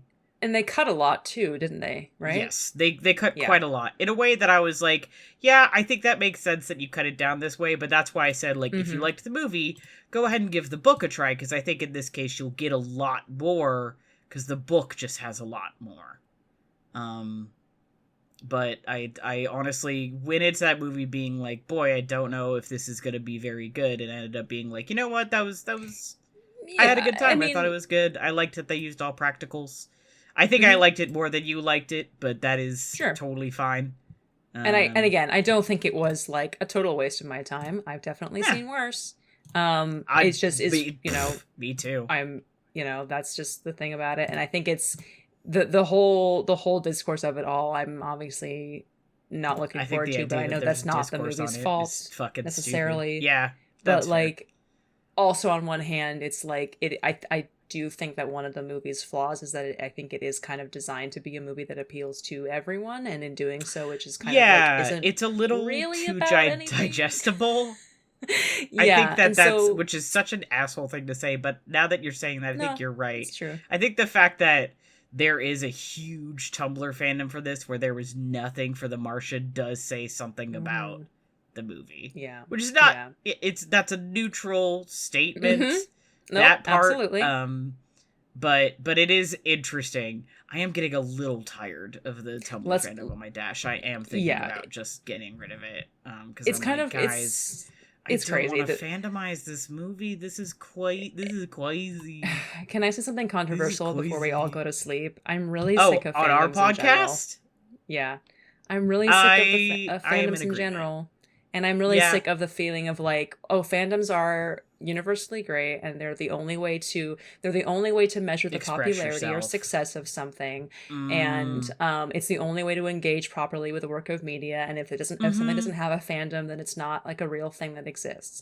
I don't agree with that, and I think that fandoms are becoming a little bit too big for their britches, and they need to slow the fuck down and get some perspective and go outside once in a while. That's all I think it's getting a little too commercialized. I think I absolutely agree. This is one of those things where the only fandom stuff I engage in anymore is like my old stomping grounds. I'm getting back into Star Wars again, but I've been into Star Wars since I saw Phantom Menace in theaters, you know? But like, and you can be into Star Wars and still like engage with it with your friends and, get matching tattoos with your dad and with still like not be like a part of the like online fandom thing. And that is a valid way to experience. People were experiencing Star Wars in that way before the internet like fully existed. So like that's a perfectly, valid and real way. The way that Disney is selling me Star Wars and the way that Disney is like trying to create Star Wars fandom and is appealing to like I watched I watched the 4-hour Disney Star Wars Hotel video finally. That was something I watched. God. Such a good video. And great video. That was crazy, dog. As a massive Star Wars fan, I spent a lot of my time watching that thinking like, God, this would have been so cool if this, that, and the other. The price, obviously, crazy town. The functionality, bad. This is a Lindsay Ellis video? Am I recalling that correctly? No, sorry, Jenny Nicholson. Jenny Nicholson. Wait a minute. Damn. Wait, that's not right. No. Jenny Nicholson is not it. Yes, it is. No, that's her. Yeah. It is? Yep, that's okay. Her. Apologies. I thought I was getting her confused with somebody else, but no. Jenny. I'm sorry I mixed you up with a different person. It's a 4-hour long video. I watched it over a couple days for May the 4th. boy, bad news. And that's that's the Star Wars I don't like. That's the like, it's the new Mandalorian movie that apparently is like they just put like 2 episodes of the Mandalorian together, and I'm like, oh wow, it's like wow. An off-numbered Star Trek movie, but apparently worse. It's not good. So this is the thing, is like I was thinking about this the other night, actually, literally in relation to Star Wars, specifically The Rise of Skywalker, and what a dog shit piece of oh my god, I've been talking about that was. Did I was talking to you about it? I was talking to Ezra about it for sure. I guess I just projected that because I played Lego Star Wars and I played through the sequels to try and remember what fucking happened, and I forgot everything that happened, but I remembered you and me. Last time I saw a sequel movie was you and me in the theater with a bunch of our friends. Yep, that was an experience I had. Watching the last one, and poor Andrew at the end of the line kept having to ask Leia if we were okay. Because we were not. We were not okay. We were not okay. We were not having a good time. Except for when Kyle Ben died, and we were like, yeah! That was pretty funny. I mean, it was, the whole movie was funny in a sad way. I was just thinking about that, and like why that movie was not just bad, but also like borderline offensive, because it was just like, oh, are you upset? Are you upset by the changes that were made? Don't worry, we'll make everything better. We'll fix everything. You want those 2 characters who aren't white to not have a role anymore? Don't worry, we'll take care of it. We'll fix everything. We'll reverse everything that you didn't like and just make an entirely new movie that has nothing to do with the movie that you just watched, and in fact isn't a good movie at all, because it's just trying to appeal to you. And do you want the 3 main characters to hang out together? Don't worry, we won't let that happen. No, Rose Tico, we'll make 3 movies where that doesn't happen. Yeah, you guys hated Rose Tico so much that we got rid of her, even though she was a really cool character, and I personally loved her. With a great performance. You rewatched The Last Jedi. This is why I think everybody should rewatch The Last Jedi, even if you think like you got the number on Last Jedi. I'm not saying it's a perfect movie by any means. I do think it's a lot better than its reputation I've gone back suggests. and forth on it. It's like there's some parts of it that are rough, but like her performance. It's weird that like she's great. Wonderful. Yeah, she got shafted so hard, and it is not her fault. And I am a staunch defender. You will not, if they're This is my thing with fandoms, is like they're really, really big right now, like nerd culture in general, and in particular relation to fandoms, and like Star Wars and Star Trek kind of, but not really, but like particularly Star Wars. I got a fucking and, like, Star Wars movies. cup from Burger King the other day, like, and hell yeah, easy. Brother. It's it's nerd culture's easy right now. It's accessible. Which is great. They used to be, I mean, the thing about Star Wars, and especially like the Marvel movies right now too, like comic book movies in general, is they used to be this really nerdy kind of outside thing, and then it became really, really popular, and everyone was like, oh my god, that's so cool and great for me. And then they became a little bit too powerful, a little bit too popular, to the point where like fandoms now think they have like a lot of like all of this control now, and that they get to decide like what happens in a movie and influence a movie. And it's like, actually, you may think that you do. On some level they do, though, because these big companies get a hold of these, franchises, and their job is to sell as much of it as possible, which is why something in Star Wars, a lot of these asshole idiot dudes were like, we don't like Rose Tico, and they were like, okay, well, you're our market research. And then she got shafted in the 3rd movie because they were like, everyone hated her. So, on some level, it's like, you guys don't have any power, shut up. And on some level, you do, because they're the ones buying the product. But exactly, it's like they in some ways, they don't have any power to change anything. In some ways, they do. Rise of Skywalker is perhaps the most notable example, where they just literally were just Palpatine like, oh, returned. Sure, we'll change it for you. But what they're still doing, they're still only doing that so that they can take your money. It's not like they're on your side, or that they understand you, or that they care about your passion for these things. They just want your money, and so that's the only reason that you're doing it. So if you think that you're like using your love for Star Wars to change things, you're a fucking schmuck, and you've been played like a cheap violin. So I just want to like throw that out there. I was just thinking about it a lot. Yeah, no, you and I should talk about this more later, so we can go to bed. But like, Christ, look me in the fucking eyes. They don't care about you. They don't care about your fandom. All that shit. Even. They're not making anybody gay. First of all, they're not making your ship will not be canon. All they're gonna do is take your money and take your views and take your time. Yeah, and make a huge profit, and then flip you the bird at the end. Yeah, on that same level, there's sometimes a lot of people when like Our Flag Means Death was canceled on HBO. A lot of people were like inventing conspiracy theories on Twitter. It's like HBO hates gay people. They only cancel it because this and this. And if you do, like and I was like, okay, things. Let me be clear. I don't think that HBO is like a woke company. I don't think that they love gay people, but I also don't think that they give a shit that it was a gay show. I literally just think the only thing they care about is money. That's the only thing that they care about. And so that's what they're going to make their decisions on. And it's stupid and it sucks. The streaming system that we have now and the way that shows have to work like overtime to get attention before they even come on the air in order to stay on for more than 2 seasons is fucking ridiculous. But like, it's not necessarily a grand conspiracy against you, except in the one case, and which was with Star Wars: Rise of Skywalker. Anyway, it's 10:45. Kylo Ren is dead. Kylo Ren is dead. Kylo Ren is dead. Thank he God. made out with what's her name though before that happened, so that was good for them, I guess. Rey. Yep. In the Lego Star Wars games, they just hug, and that was fun. That's pretty cute. Their relationship in Lego Star Wars is like cute, and I was like, what if this had happened in the movies? That would have been fun. She nags him so much, and it's really funny. We should do a whole another episode about Rise of Skywalker. In a way, we should. Oh my God. What if we watched all the sequels again, and then I threw myself off a bridge? Not gonna do that. What if we... I might watch all the I did say to Ezra, I was like, what if we just... What if we just got high and watched the sequels again, and then did an episode on it? So I'm glad we're all accidentally on the same page. We'll talk about this later. We should... this is... put a pin in it, further discussion. It feels zeitgeisty because, Mandalorian and Grogu are on our silver screen again once more, so... I know. Fucking A. Anyway, some movies are good. Welcome to Sneep at the Movies. Go watch Nope. Go watch them.